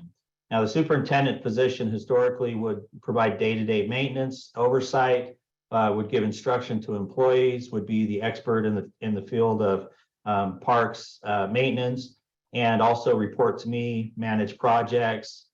They would also do budgeting, do a lot of personnel oversight and things like that. Since that position's been vacant, those duties been falling on myself, Sean Sullivan, to do a lot of the coordinating, and then 3 park supervisors who I count on to look after their own little areas of the park system and then report back to me. With a superintendent, we would have a comprehensive look. One person who would have a comprehensive overview of the entire park system, who would then be reporting to me, and would also be doing the budget and project management, things like that. The park technician 1 position is. Can I reflect that back to you real quick, based on my understanding working in the nonprofit world, and you can tell me if I'm on the right track or not. What it sounds to me through my ears is essentially you've been doing the job of the CEO and the COO, or the Chief Operations Officer, at the same time. Some smaller organizations will do this when times are tight, and it is generally not ideal to have the person who's supposed to be governing overall vision and direction for the organization to also be the person in charge of daily operations. Is that a reasonable Yes. similarity that I've drawn? I'd say you hit it right on the head there. And I would just add that I have had a lot of help, but that also is a problem because things are spread out quite a bit, and we don't have that comprehensive overview in that one person. So anyways, the park technician 1 position is an entry-level parks position, which that person would work within the parks in various different areas. It could be, we have 3 different divisions in parks. They could work in the open space division or either one of the parks divisions, and they could be mowing lawns, using string trimmers, doing general maintenance, and hopefully, you know, we have a lot of staff who stay with us for a very long time. So we have people who start out the park technician 1 and then build their way up, and that's the entry-level position. All right. Thank you, appreciate that. You bet. Okay, so I'm going to move from here if you don't have any other questions on personnel, and we did get a request to provide the line item details. So since we are putting that in a format that we can give out, we will make that available to the commissioners as well and send that out to you when we send that out to the person who's requested that. So, and that's every single line item. All right, so materials and services. Now this is the area where we have a lot of the operations type of expenses. So grounds maintenance, fertilizer, materials, where we have professional services and contracts and things like that.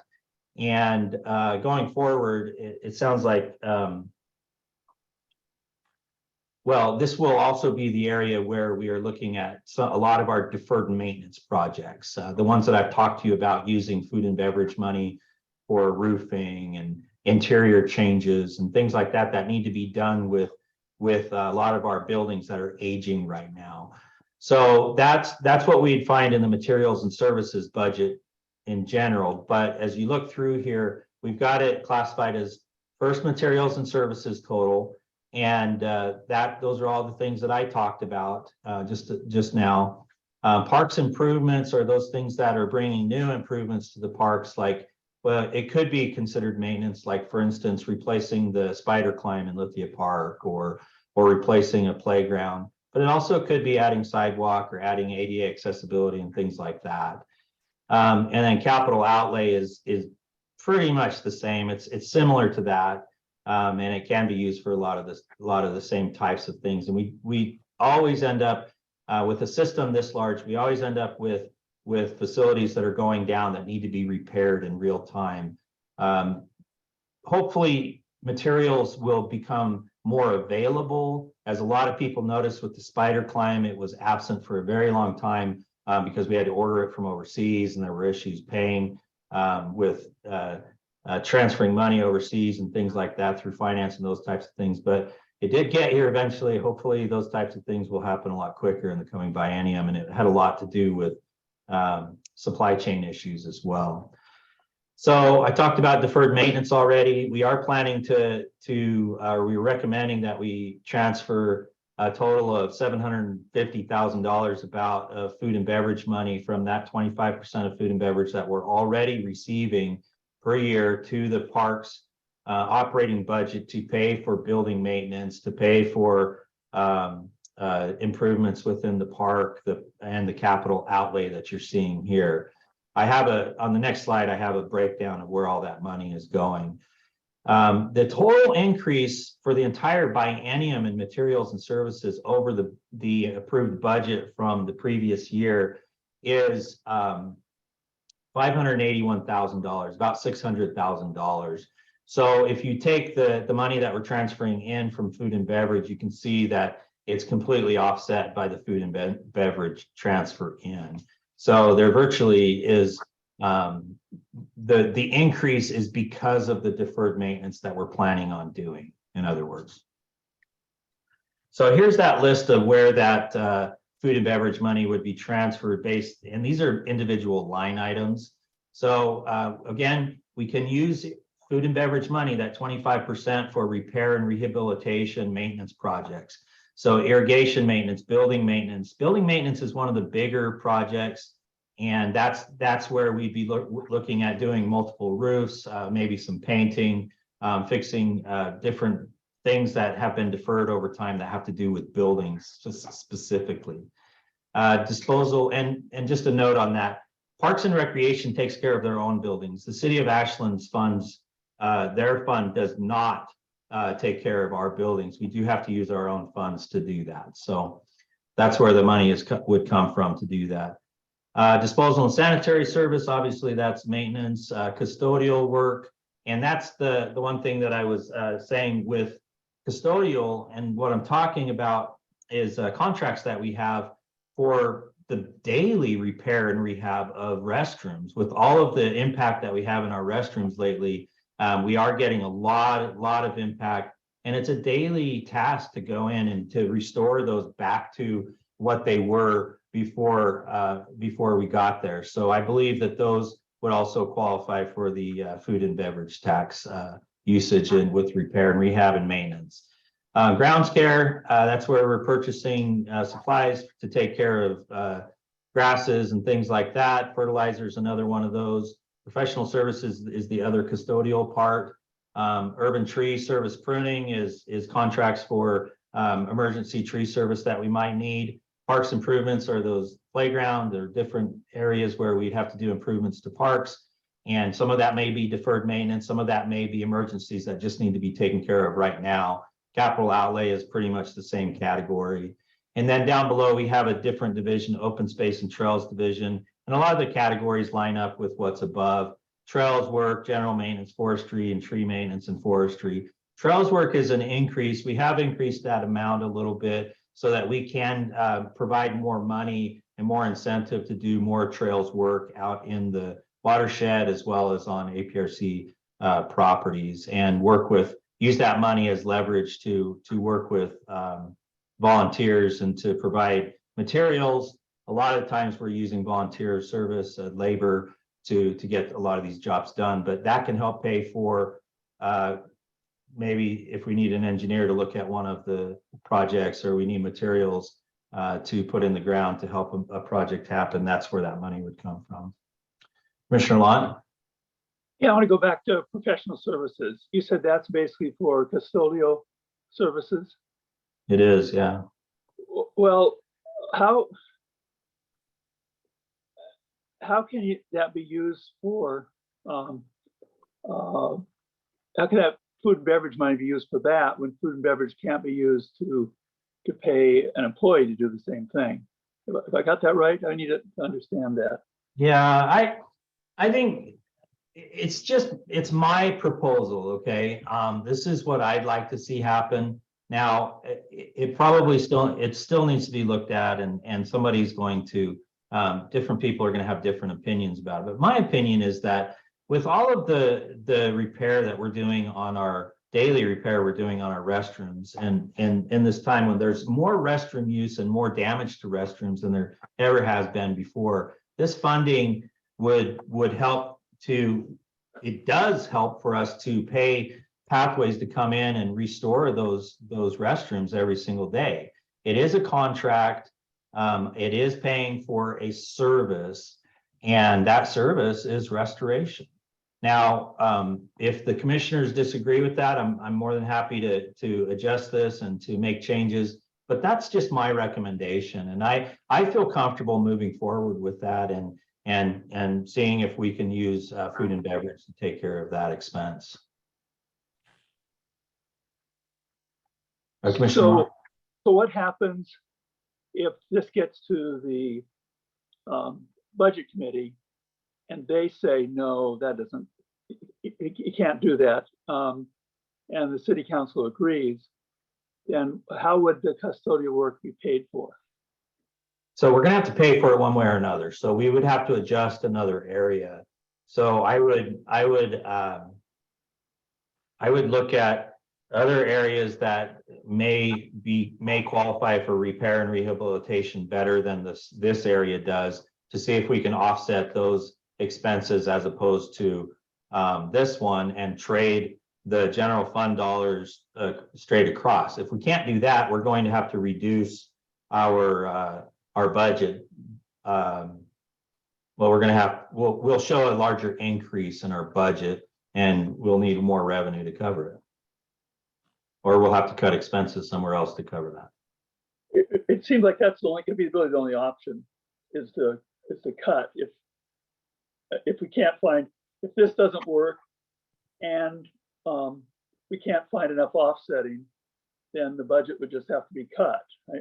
There's no. Well, I don't think so. We've had various interpretations of what food and beverage can be used for. Now, I have stuck pretty closely to the repair and rehabilitation just because I want to avoid any issues. But the interpretations, like I said, have been varied. And my interpretation is that this can be used for this. Now, I'm not going to have the final say on it because I don't approve the budget. If the commissioners are uneasy with it, we well, I can work this out before we take it to the city council, and I can show you what the effect is. Commissioner Eldridge? Yeah, thanks. I just wanted to, I guess, sort of reiterate that the last meeting, I asked if there was any actual guidance that had been provided by city council or city manager or any historical documents.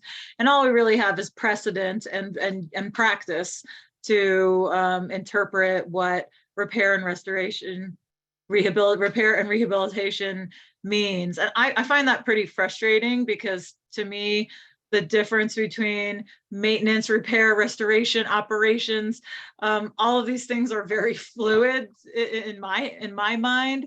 So, I think I'm happy with the budget as the budget items as they are, because I know that you have through historical practice and seen what is considered these types of items, and we'll have to deal with different interpretations if they come up. But I just think in the future, if this is the way, if this interpretation of repair and rehabilitation is going to continue with the city manager, we need to understand exactly what that is, because Well, the definition of repair is to restore something to its original condition.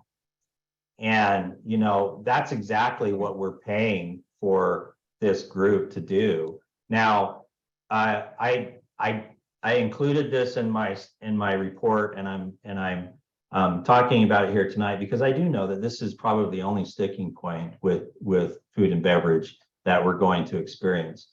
The food and beverage tax specifically says 25% shall be paid into a parks account for purposes of acquisition, planning, development, repair, and rehabilitation of city parks per adopted plans, blah, blah, blah. So if you take all of those things together, I just have no doubt that this meets the intent. And I had no doubt before that the intent of the 25% was solid. And the city attorney agreed with us, and the next city attorney agreed with us. But this new interpretation came, and the city council did make the decision, but they didn't give any guidance. They said that, there wasn't a new from on high mode of operation that was given to us, or standing orders that were given to us. So I would like to run this through. If you don't want me to run it through, I can make the changes within the next few days, and you can instruct me tonight to make the changes. And before we present to city council, I can have that impact and show you how I would propose to mitigate the impact. So I think Commissioner Bachman first. Yeah, I thank you for pointing out this as an issue, and Leslie, thank you for your comments. From my experience on 2 budget committees, we relied on the city attorney of the time for interpretations like this, and if we were told that it would be this way, that's the way we went, or some other way. I mean, that's what it comes down to. And what you just said, Michael, is correct. It does change over time. The interpretation shouldn't be fluid on an operating basis, any given budget, but it's going to change over time depending on who's interpreting the current overriding documents. And so you can't, we may eventually, I'm hoping that the city will hire a director of finance fairly soon, and then we would get clear direction on which funds go into which buckets. But at this point, it's still pretty fuzzy. So I think we should ask for what you have. And I'm with Commissioner Eldridge on this. I think I'm happy with what you've got, but we should be prepared also with a plan B. So the process is unclear this year because we have a new budget officer and no full-time finance director. So we'll see how that shapes up. So I wouldn't back off on your interpretation. Okay, Commissioner Lund. Having a hard time hearing you there. Right, because I got my mute on. Oh, darn Could you, boy, it must have been really loud if you could hear me through the mute. it. So if you could pull up the last screen again. Sure.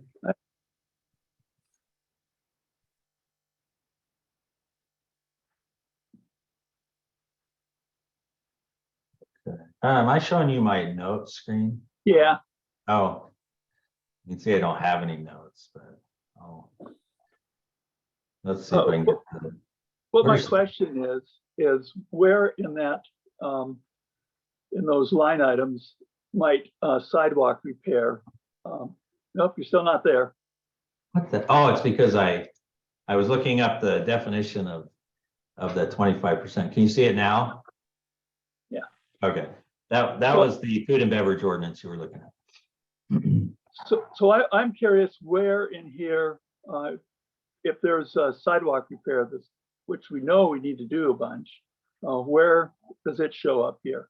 Okay, now remember our first, I'm gonna jump ahead to CIP really quick. Our first priority would be to pay for projects directly out of CIP. And I had explained previously that sometimes that doesn't work, where sometimes there's issues with the amount of the project, or whether it's maintenance versus adding to the system. Is it truly capital? Those types of things. So our first priority would be to pay for it out of the CIP and never transfer the money over. But that would be in the parks improvement area, that $100,000. Now, if we can pay for it from the CIP, it would come out of the same account that would transfer the money to this $100,000. And therefore, we wouldn't transfer that money over to the operations budget. But if we don't show it as an expense and we do end up with an issue with CIP, then we will have to go and get an amendment and things like that to transfer the money in. So, think of it, like I said before, think of it like a grant. If the grant comes in, we'll spend the money out of operations, and for sidewalks, it would come out of parks improvement or capital outlay. But if we don't get the grant, we wouldn't spend the money out of there. And in the case that we don't get the grant, we would just spend the money out of, it would be because we're spending the money out of CIP and being more direct about it. I hope that makes sense. It's it can be convoluted but we're just trying to make sure that we have our bases covered based on interpretations and things like that, because it does have everything to do with interpretations of what is capital and what the money can be used for out of capital versus what can be used out of operations. Okay. So the next one, and the expense, I'll go back to the materials and services budget. Generally speaking, this is the budget. When we talk about preparing a budget and reviewing the budget, this is the area that we're talking about generally. The area previously, the personnel area, is pretty much set. We already have these employees. We already know what they make. They're already making it. We're planning ahead, except for those 2 employees that we're bringing on. And of course, they're offset by employee salaries that we already had. We already know what the expenses are, and it's really not up for debate if it's the area, the materials and services area, which has the discretional spending, like should we do sidewalks, should we not do this, should we put the money towards playgrounds as opposed to sidewalks, those types of things is what we're talking about in materials and services. So you saw that. Essential service fees, we break this out of materials and services because we want to make sure we keep track of these amounts. They're going up quite a bit. This year, it's only going up 6% as we anticipate. Commissioner Lund?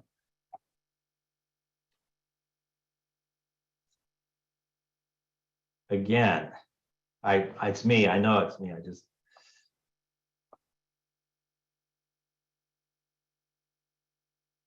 You were on mute. Oh, I thought you understood. We didn't Sorry hear about that. We didn't hear you. Oh, my. Sorry. Could you go back to the last screen again? This one again?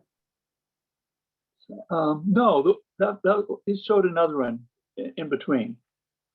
This one. Yes. I was going back and forth, so. Okay, so that says there's a total increase in budget of 17%.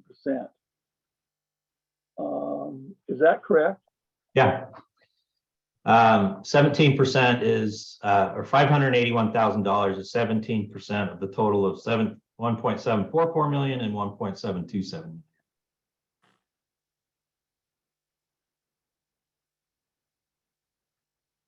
I can show you if you want. So it's the total of these two numbers here. I'm going off of what the increase is from the previous biennium. So if you add these two numbers together, that's the total materials and services. And if you divide 581 by that total, it gives you the percent, and that's 17%. Okay, thank you.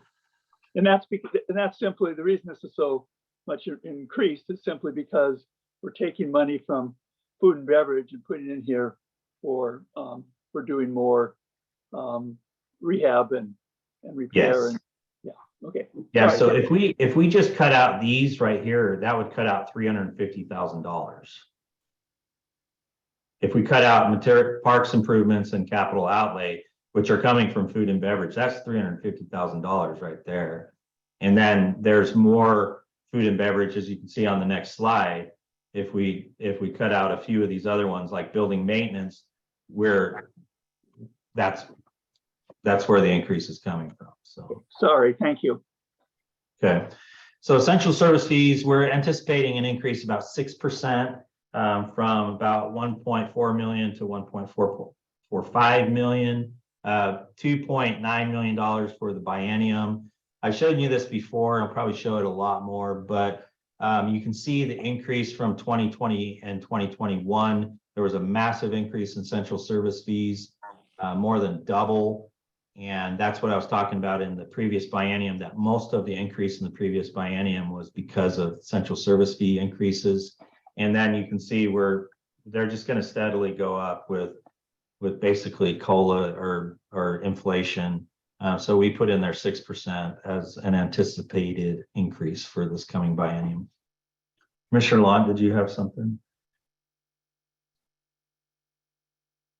Yeah, I thought that we had some sort of email from City Manager Lassard that said to expect 3%. You know, if we did, that just came over within the last 2 days, and we can adjust it based on 3%. But yeah, I'll take a look at that, and if that's the case, I'll adjust that down. Thank you. All right, so we've gone over expenses, and I've given you the overview of expenses, kind of the high points of expenses, the things that I think are the takeaways and the things you need to know about. If you need more detail, I'm happy to provide that, and I will be providing a line item budget as soon as we have that ready for giving that out. So let's see here. This is the revenue. So the revenue here, we know that we're talking about an increase in the city of Ashland's portion of our revenue, which is property taxes, from $1.89 to $2 per thousand. But what does that mean? So every year, the valuation of property, the assessed value of property goes up every single year. So those of you who own property in Ashland, you'll know that every year your value could go up a little bit, but also new value is added to the system all the time by taking vacant land and building it up, or doing additions on properties and things like that, subdivisions, those types of things.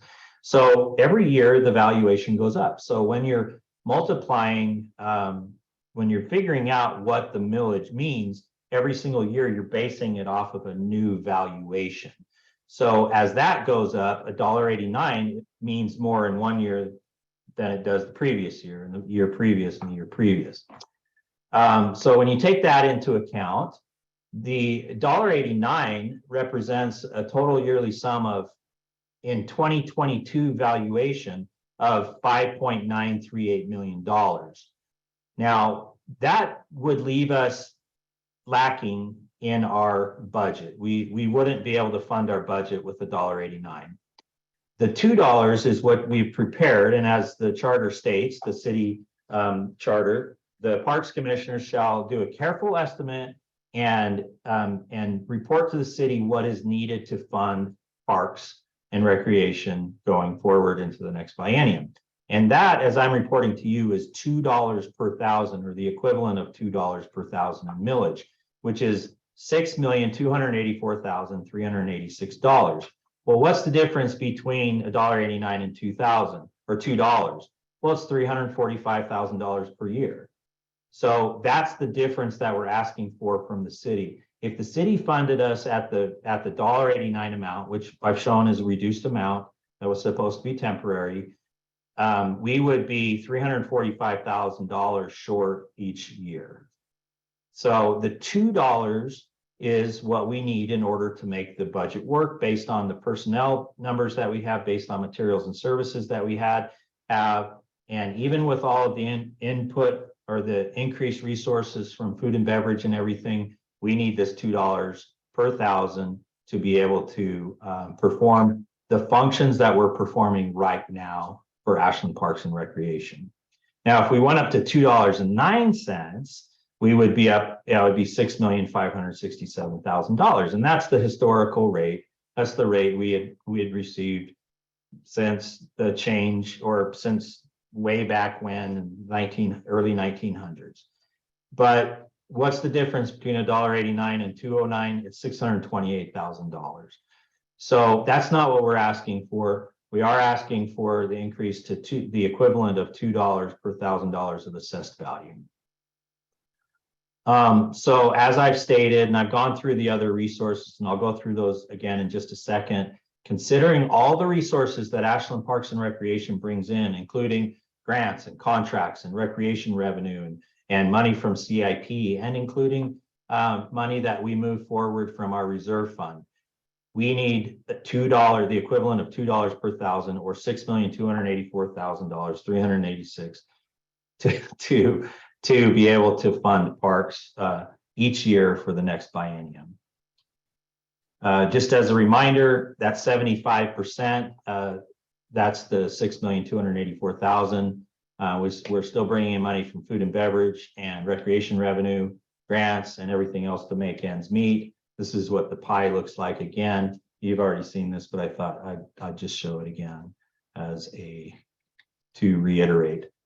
So one of the questions I think people likely have is, well, is food and beverage a solid source of funding? I mean, what does food and beverage look like over time? And of course, we're not using food and beverage to fund parks and recreation, but we do have some projections coming up in CIP that have a lot to do with food and beverage. So I wanted to show this, and maybe I should have shown this after CIP, but we're getting into CIP here. So food and beverage over time, the top line is the combined total of the city's portion and parks and recreation portion. So that's 100 or 98%, 100% of the collected food and beverage over time. So in 2017, it was over $3 million, 2018 and 2019, over $3 million. And then it dropped down in 2020 because of COVID. In 2021, it dropped a little bit more. And in 2022, I believe collections are down and things like that, and it still was going down. Now, based on the numbers that we've seen for collections in this year, fiscal year 2023 fiscal year, we believe it's starting to come back up. We won't know that until all the numbers are in and until all the dollars are collected. But over time, the food and beverage actually has been a pretty strong source of funding. There was a pretty good decrease during the pandemic, but when you consider the resource is from prepared food and beverages, this decrease was not nearly what was anticipated. So it actually performed stronger than what was anticipated over this time. We're looking forward to it coming back up, but that remains to be seen. But we do think that there's strong evidence that it is popping back up. So I'm going to go into CIP, and that was kind of giving you a little bit of background on where most of the money from CIP is coming from. And I wanted to just go over CIP. This is an amended CIP list based on our last conversation. And as just to remind everybody and those who may be looking at this for the first time, the green column here represents a funding source that comes from food and beverage. This column here is a funding source that comes from system development charges. This section here, it could be grants, it could be bonds, it could be land sales, profit from land sales and things like that. Now we have the first year and we have the second year, and then we have the total of each one of these budgets. And these budgets, and I'll give you an example, they're not all from food and beverage, and some of them, the total comes from different resources.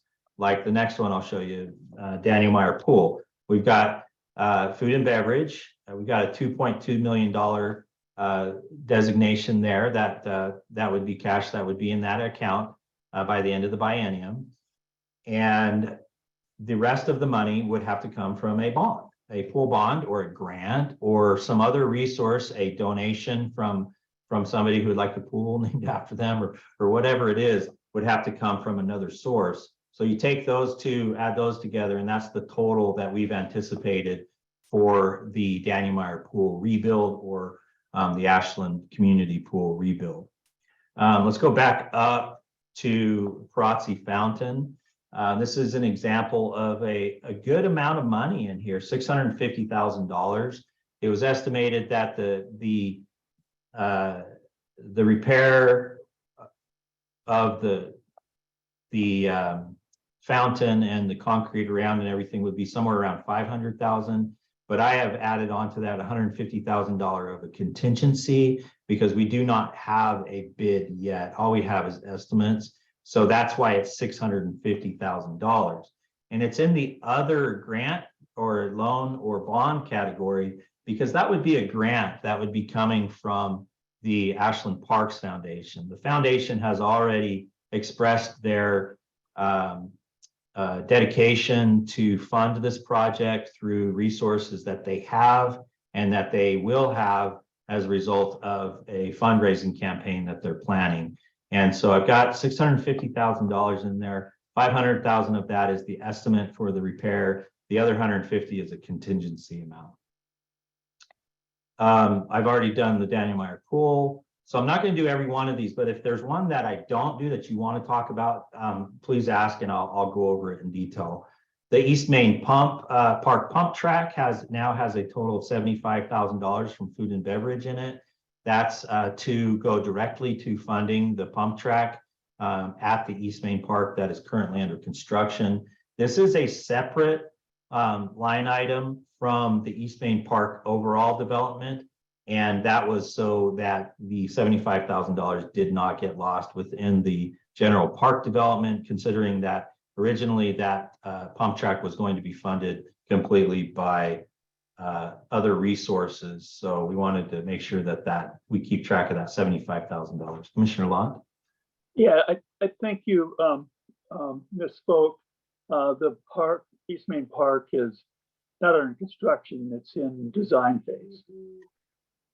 Yeah, if I said that, I did misspeak. It's not under construction, but these funds would pay for the general construction. And currently it is still in design phase. In fact, we're hoping to move towards entitlement phase with the city of Ashland soon. So building maintenance, this would be a fund that we would maintain in order to take care of depreciating dilapidated or deferred maintenance on facilities. I got that in blue because that indicates one of those categories where if the money is needed in operations for building maintenance, we could transfer that money from this category. Now, I would like to build this as a sinking or depreciating fund, so that if we don't spend that money, the money would stay in there to use for future years, and we might even add to that as we go along, to build up money to be sure that we're on top of this maintenance for buildings. Alternative irrigation improvements. I did change the name of that so it was clearer. This alternative irrigation is basically what it says. Our primary irrigation in most parks is city water. Some parks do use irrigation water already from TID and other sources. This would be money that we're putting towards converting parks or providing secondary or alternative irrigation improvements in parks to lessen the dependence we have on city water for parks.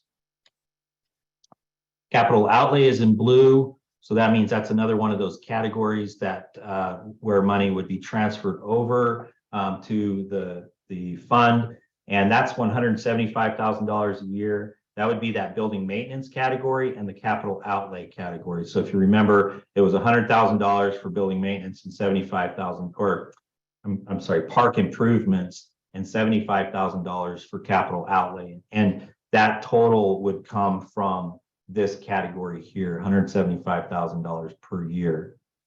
The next one is also in blue, and that one is the final amount that would be a sinking or depreciating fund that would go to general maintenance, transferred over to pay for the general maintenance that I had indicated previously on the slides for food and beverage. If you add all those up, that equals the 747. That would be transferred over from food and beverage to the operating fund for projects. Commissioner Lott? Yeah, I'm not understanding the gray columns, the year that's on those gray columns, how that relates. Oh, this one here, this is, this should just be oops, sorry. The gray column here, that's just a total of the first year, all resources together. But we're looking at fiscal year 23-24, and it says 2019-20. You got me. I didn't update it. This is the spreadsheet gets updated every biennium, and darn it, I missed it. That should actually say 23-24 totals. And the next one should say 24-25 totals. Yeah, both the gray columns are. Yes, I will update those. Okay, so that's the CIP. Is there more? Do you want me to go over any more detail in here? I'm going to go over where the money's coming from a little bit more, because I only talked about food and beverage previously, but where are we going to get $16,945,000 from? And I'll go over that on the next slide. Okay, so this is where the money is coming from. The big blue part is for the swimming pool, and that could come from grants or bonds, and like I said, sponsorships. The other grant column is for the is $1.7 million, and that includes the Kestrel Park Bridge. That includes the money for the Japanese garden, if there were any improvements to happen in there in this coming biennium, and that also includes the money for the APRC fountain, if that project were to go forward in this coming biennium. We hope it does. Land sales, that's profit from land sales. That's $691,000, and we had several land sales in the on the east end of town. And what's remaining of that after we purchased new land and things like that is $691,000. Now, all of that $691,000 is dedicated to the East Main Park for construction to replace land that we sold out there. The SDCs is $384,000. That includes the current balance, which is $284,000 plus $50,000 a year. And then food and beverage. Now, this one is the one that takes a little addition to get to the point where we have $6,219,000. Now, the current food and beverage balance that we have today is $2,224,000. Now, we know that the city of Ashland, from the strategic choices they did last year, they took money out of our budget, and that money will be coming back to the CIP, and we have confirmed this on several levels, and that total is $2,390,000. Now, we are projecting food and beverage to be around $800,000 a year. If you're uncomfortable with that projection, I can adjust that, but we are seeing food and beverage coming back up. And of course, we can adjust that if things change. We can adjust that down, and I don't think there's any. I do believe we have a buffer in there, so I do feel comfortable with the projection. Now, that projection is just where we were previously. That's all that it is.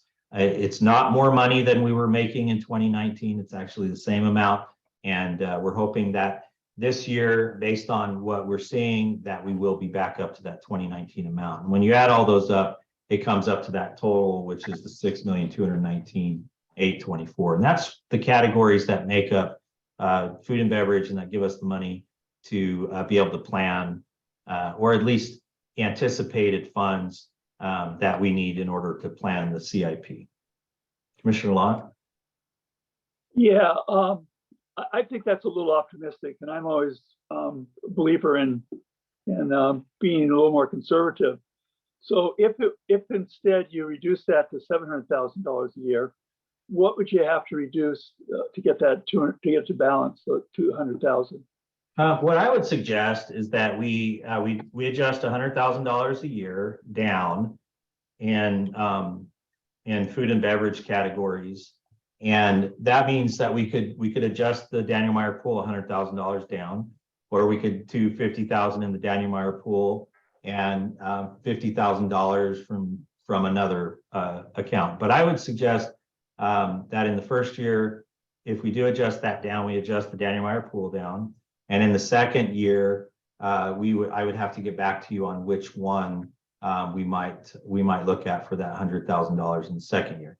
Now, the other option is we just do $200,000 reduction in 1 year, the first year, and we take the Daniel Meyer pool rebuild down to $2 million.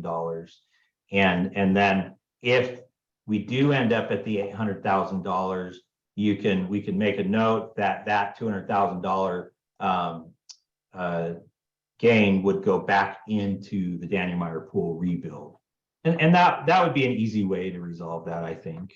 And if I end up being right with my projection, the money comes back in. If you're right, then we planned accordingly.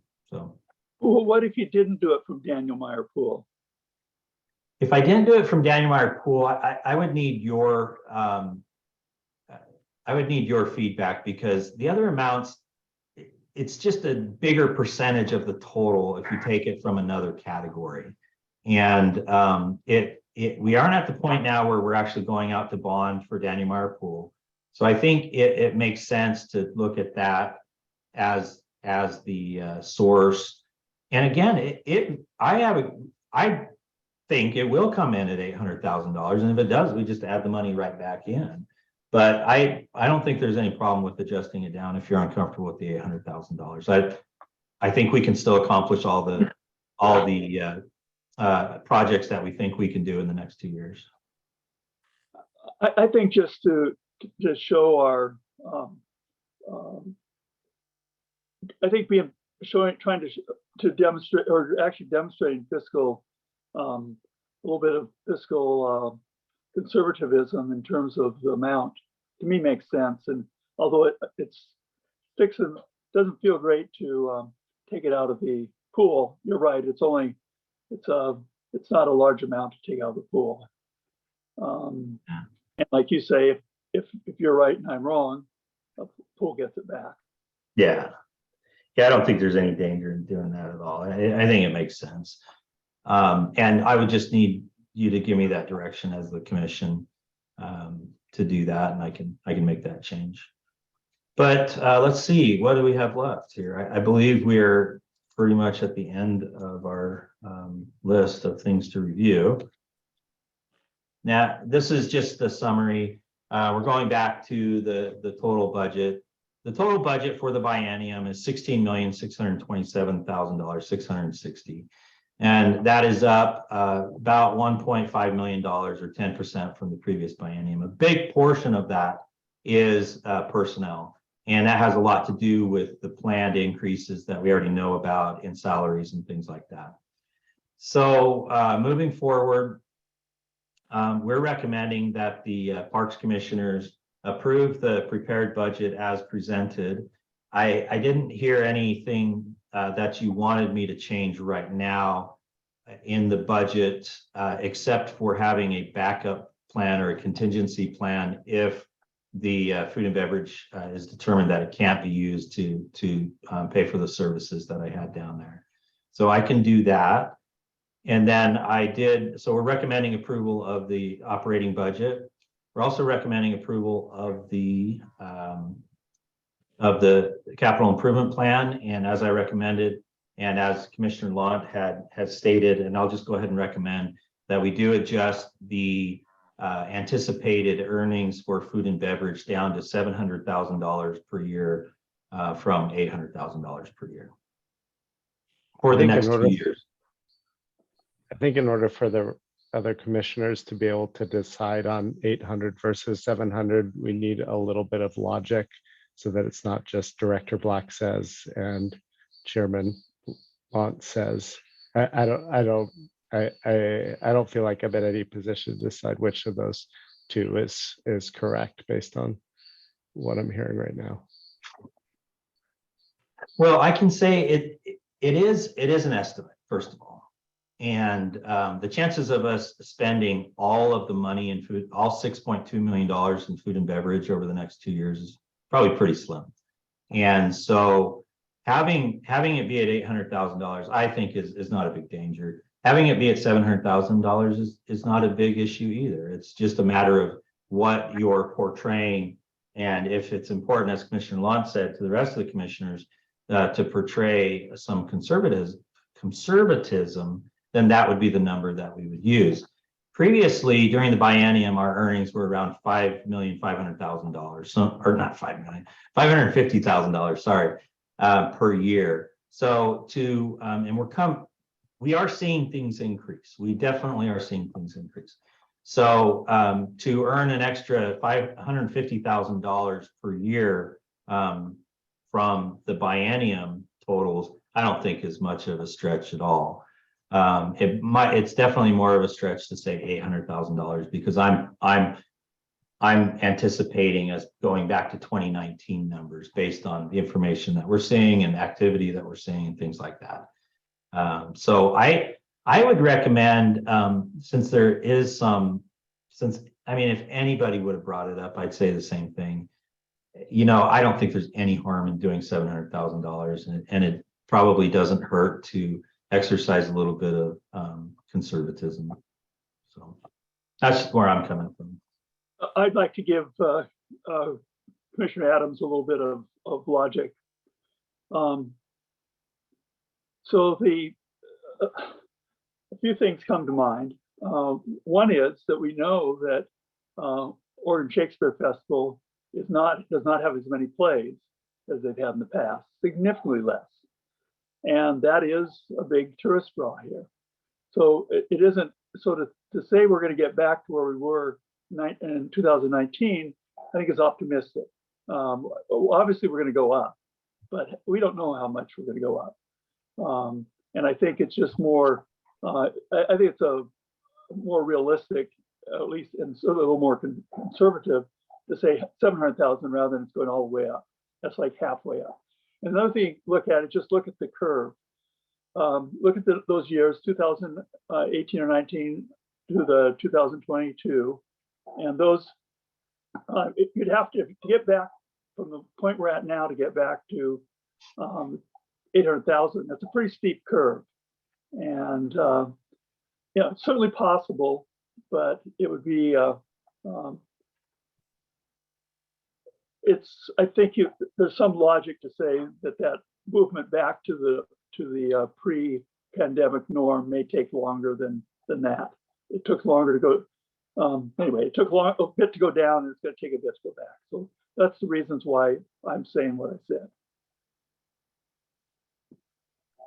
Again, I do not think this will affect our ability to perform projects in the coming 2 years. Are you saying if we don't have that $200,000, it won't? That's right. If we adjust it down 200,000 for the biennium, I don't think it will affect our ability to perform any of these projects. And so I don't see any harm in doing it. Other commissioners want to weigh in on this? The appropriate time, I think.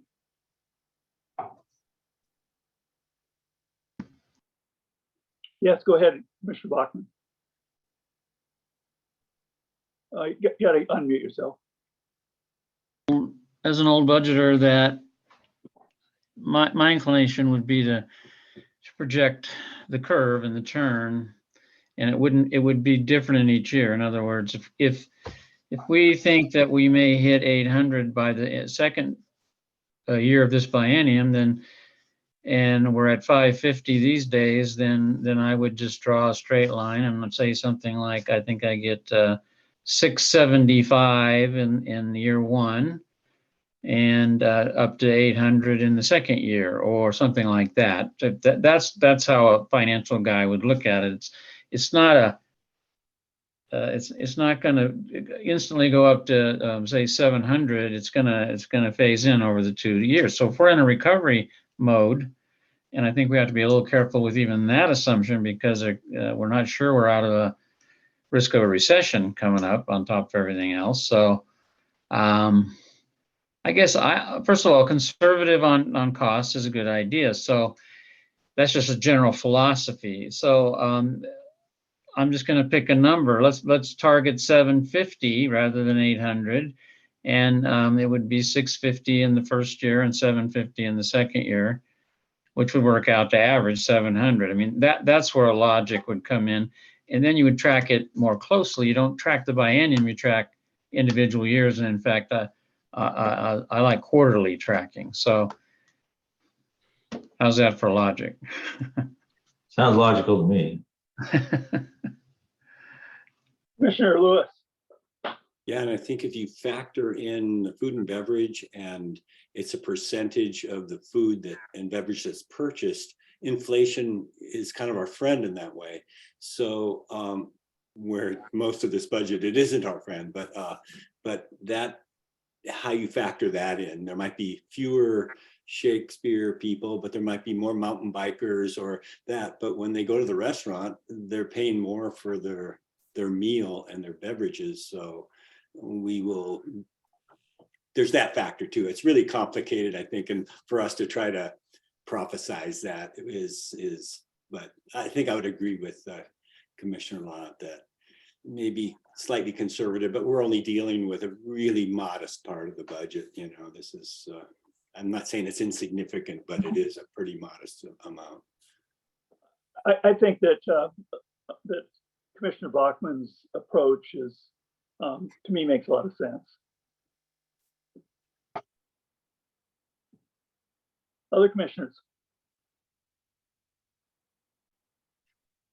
Well, yeah, go ahead, Commissioner Bachman. Well, I think it might be time to make a motion, and then we can we'll tackle each of the two categories with any more deliberation after we have a motion and make some decisions. Are we, Dr. Black, are you through with your presentation? Yes. Well, I'm all ears then. Okay, I'm happy to make those motions. I move that we accept or approve. I move that we approve the operating budget as presented. Understand, well, that's what I move. Second. Okay, moved and seconded. So, as I said earlier, I think the $225,000 interpretation number should stand. And then if the basically we're proposing a budget that we think we need to keep our system whole, and it goes on to the budget committee now. And if they argue and vote to reduce it, so be it. But I think we should ask for what we need.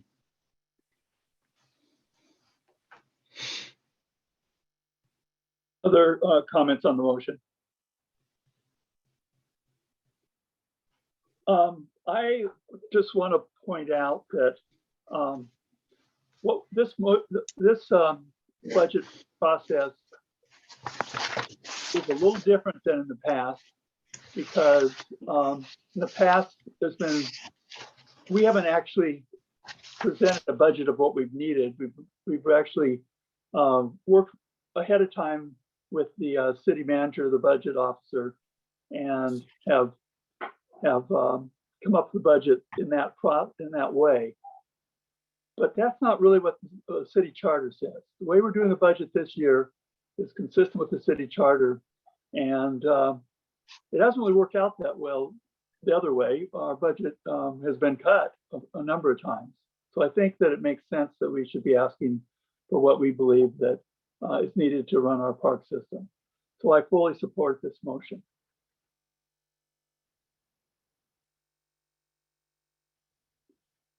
Well, last chance. Any other comment on this, on the motion?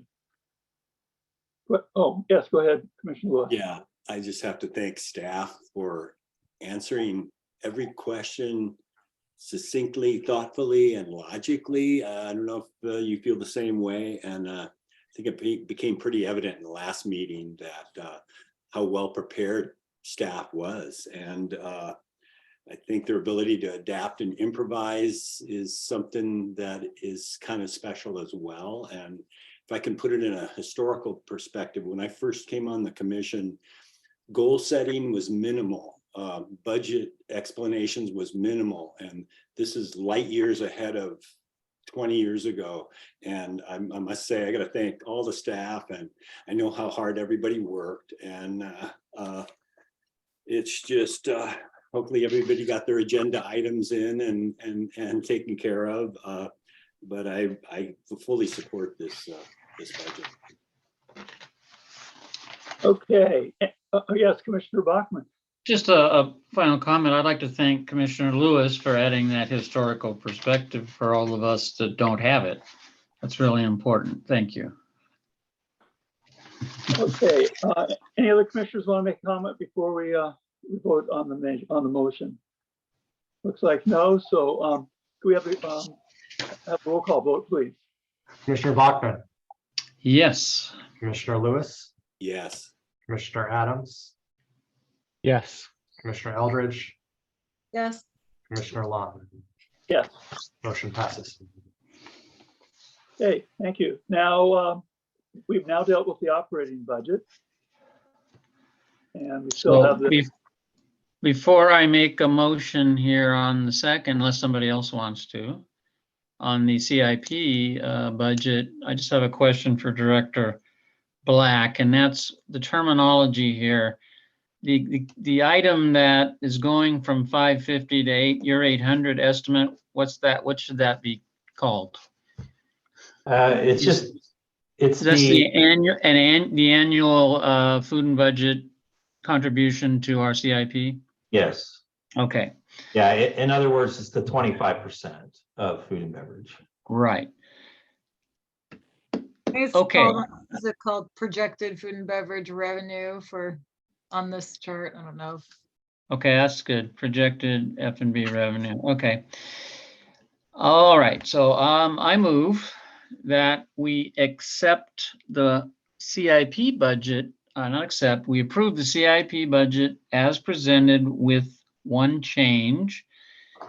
That is, the projected food and beverage revenue should be reflected as $650,000 in the first year of the biennium and $750,000 in the second year of the biennium. Second. Hey, moved in second. Commissioner Bachmann, do you want to speak to the motion? Not too much left to talk about. I will echo Commissioner Lewis's last comment, which is to thank staff for preparing this extensive review of how the budget came together over the last month or so. And I don't think we could have absorbed line item detail in less than 6 months. I think it's good to have it. But the level of detail here is sufficient for a management, for a board review of what management's proposing. And so I think I have a pretty good understanding of what this budget is, and I support it. Commissioner Eldridge, do you want to speak to the motion? I have nothing to add. I support it, and I appreciate staff making it understandable. This is definitely something that's been a steep learning curve for me over the last 2 years, and I feel like I've come a long way in 2 years, and feeling great about the education that I've gotten, and I appreciate staff for helping me get there. Commissioner Lewis? Yeah, I'm not sure if it comment goes to this motion or the last motion, but I think 2 important items were the deferred maintenance, taking care of that, because that's important, and the park superintendent. These are essential to getting back to operating a more normal Parks and Rec commission. So I just think it's really well thought out, and we have to sell this at the next level now in some way. Any other comments? Well, it is time for the vote, so roll call vote, please. Commissioner Lewis, Yes. Commissioner Bachmann, Yes. Commissioner Eldridge, Yes. Commissioner Adams, Yes. Commissioner Lawton. Yes. Motion passes. All Okay. right. Well, we come down the home stretch here, and I'm going to editorialize just a little bit here. We have one more item on the agenda. That's items from commissioners and staff. We're at over 2.5 hours in. We have another meeting next week. So if you can hold it till next week, I think that might be a good idea. But if there's something that's burning, you can't wait for a week. Items from commissioners and staff, please.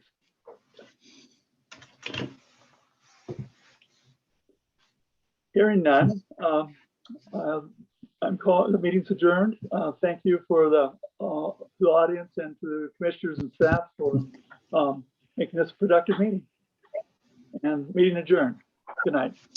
Good night. Right.